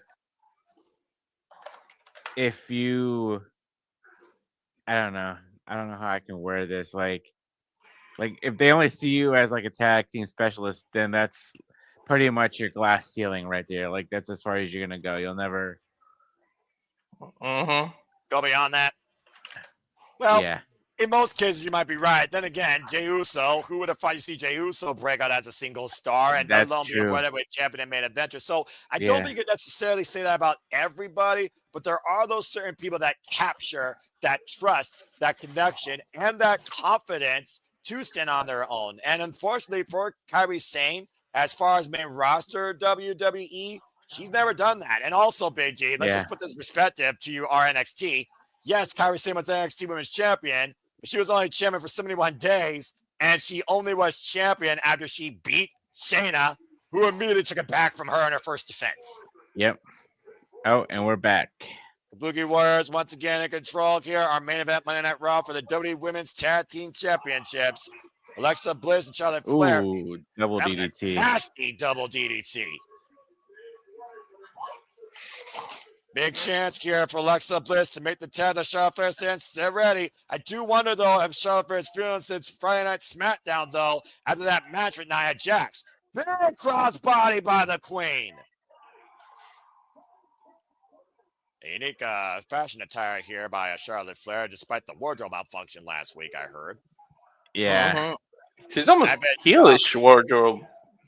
Well, we already saw one heel tonight. Doesn't mean we won't see another. Then again, when your name is the Queen, the jury is out. It almost looks like her and Bliss her and Auska are more coordinated than her and Bliss are. Well, I mean, again, you figure about the tag team history versus the short-term chemistry. Kabuki Warriors been there, done that multiple times over. Charlotte Flair, Alexa Bliss, I've only done it for literally a little bit under 3 months. Faraway slam by Charlotte Flair and a kip up. Getting the better of both Auska and Kairi Sane in the early going here of this match. Stepping over both combatants. Gonna go for a moonsault. Or And attempt to go for a moonsault, I should say. Well, she loves to go for it, but sometimes she overshoots it. Hits it. Boom. Play. And cover to retain a kick out of 2 by Auska. That was a late kick out, though. Take a look at the replay here, guys. And watch the way Charlotte Flair's knees land on Kairi. That was a perfect moonsault. Yeah, the knees fell on the non-legal combatant, though I think she took more out of the non-legal combatant than she did Auska. Now, Auska and Charlotte Flair one-on-one squaring off here in the middle of the ring. We've already seen one towel here change hands tonight. This is our 3rd championship match here on this historic Monday Night Raw. Again, next week will be in Madison Square Garden, folks. Spinning back fist, takes Queen down to one knee. Auska with a spinning Sova, that striking precision style, lethal by Auska. There's no way to duck or dodge that, Big G. No. Oh, Slap. going for the We're looking for a German suplex. Ooh, got her. A stalling German suplex, but still. And Kairi, though, gets caught right by Alexa Bliss. Oh, going for double natural selection here. And it looks like Auska countered into the Auska lock. Again, by grapevine, Charlotte Flair is legal. If they don't win here, I'll take Auska winning her first WrestleMania match. She could win the tag titles as long as she gets a win. Big high kick. Big boot flop by Charlotte Flair. Auska and Charlotte rocked each other there. You see Alexa Bliss, though, stands ready for the tag in the corner. And Kairi pulls Alexa Bliss down. You guys think I ran it tonight? If Auska gets to WrestleMania and loses again, oh my God. My computer is going to explode from raging. Get a knee strike there. Take over arm bar. Looking for that Gigi Katami. Cross arm breaker being applied here. But again, you see Charlotte Flair turning her by, preventing the extension. If there's anybody who knows how to reverse a submission hold, it's Charlotte. Well, it's anyone knows how to reverse a submission. It's a Flair. Going for the Boston. Ooh, how coinky dinky. Boston Crab in Boston. Hey, you're from North Carolina. Get out of here with that. I mean, he's not wrong, though. And that's a high angle Boston Crab, by the way. It almost looks like a lion tamer. And Auska, though, able to counter. Great counter. Hook him up. Let's go. 2 count. That was a close call. Oh, and then run kick right to the head. A soft kick almost practically. Just knocked Charlotte Flair's lights out. And just the history between Auska and Charlotte is just ridiculous. Big boots going our way back to WrestleMania 34 to your point. Again, these two once had the tag titles together. Now looking for the figure 4 leg lock. Going into the figure 8. Can't you watch out, but watch Kairi. Kairi going for the insane 8. Oh. You were saying Alexa Bliss catch it. Oh, Carter. Sister Abigail. Sister Abigail. Boom. Figure 8 in play. Perfect. Dang, she's got that in deep. And Asuka's nowhere to go. What the? Oh, here we. I told you. Didn't I say Nia was going to end us? Yeah, you did. Those bougie party crashers. Freaking. I was going to say those bougie, yeah, I'm not going to say that. But the match is still going, though, because they didn't get involved. Oh, got the knee. Yeah, that was a vicious chop block here. Face first goes Charlotte Flair. I can't believe this might happen here. And going for the double team here. Auska, Kairi Sane up high. Look at Sane, Bon Voyage. Insane elbow DDT combo. DDT combo. No way. Told ya! Wow. I said new champs. I've been on fire today. Nia Jax and Last Legend just cost Charlotte Flair and Alexa Bliss the Women's Tag Team Championships. Told ya. In our opening and closing matches, 2 title changes. I can't believe it. Alexa Bliss is apoplectic. You know what I just thought about with the seeing Bliss do that Walls of Jericho almost. Oh boy, hold that thought here. We got two bad, bougie, annoying bitches in the ring right now. Oh, Looking to you spread said like some it. Bliss No, I didn't Flair. know. Oh my God. I was trying to be polite. I gotta be polite. I hate these two. I This do is- too, but I wasn't gonna say the other word. You know what? You might be right. Oh, This might be here the we go. war games right here. We're not in New Jersey, but this is the trash heap right here. This is your war games. You're right. Here we go. What Mom, the hell? let's go. Let's go. Rhea Ripley. Let's go, mommy. And Io. I think you're onto something here, because right now we got 4-on-2 assaulting Alexa Bliss and Charlotte Flair, and no one's coming to their aid. Mom, yeah, they will. Wait a minute! Io Sky is back! Io Sky. Coming back from Marigold, taking out Mayumi Watani! And of course, we talked about the fallout with her former family. Boom. And big kicks and rocks Nia Jax. Meanwhile, Auska, Kairi, Sane springing off the top. Beautiful springboard missile drop kick by Io Sky, who's crazy as always. The Showtime. hell is this uppercut? Nia Jax, just in front of her. Like, I'd be proud of those. Again, trying to save the day here. Kaza, Dora.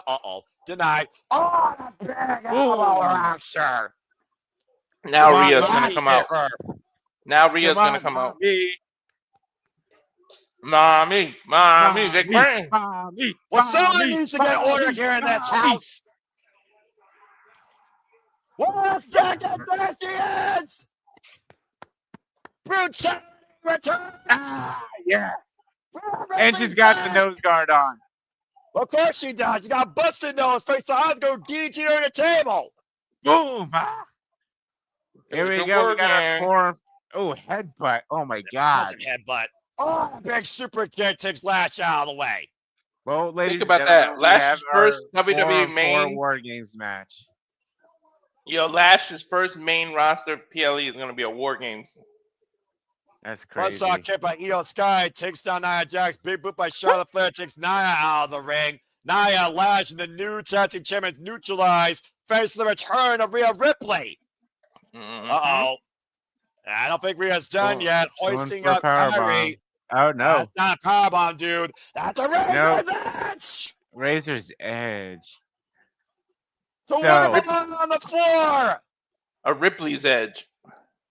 Oh, she's going to sit. Is she getting a mic? She's gonna say war games. That's not what she's going to say. Yeah. War games. Well, you gotta get these 8 women involved in something. Yeah. Declared war. So, if you look at all 8 of these females, everybody except for Io and Rhea have been. Has Kairi been in a War Games match, Noah? No, she hasn't. Okay, so the only 2 out of those 8 have been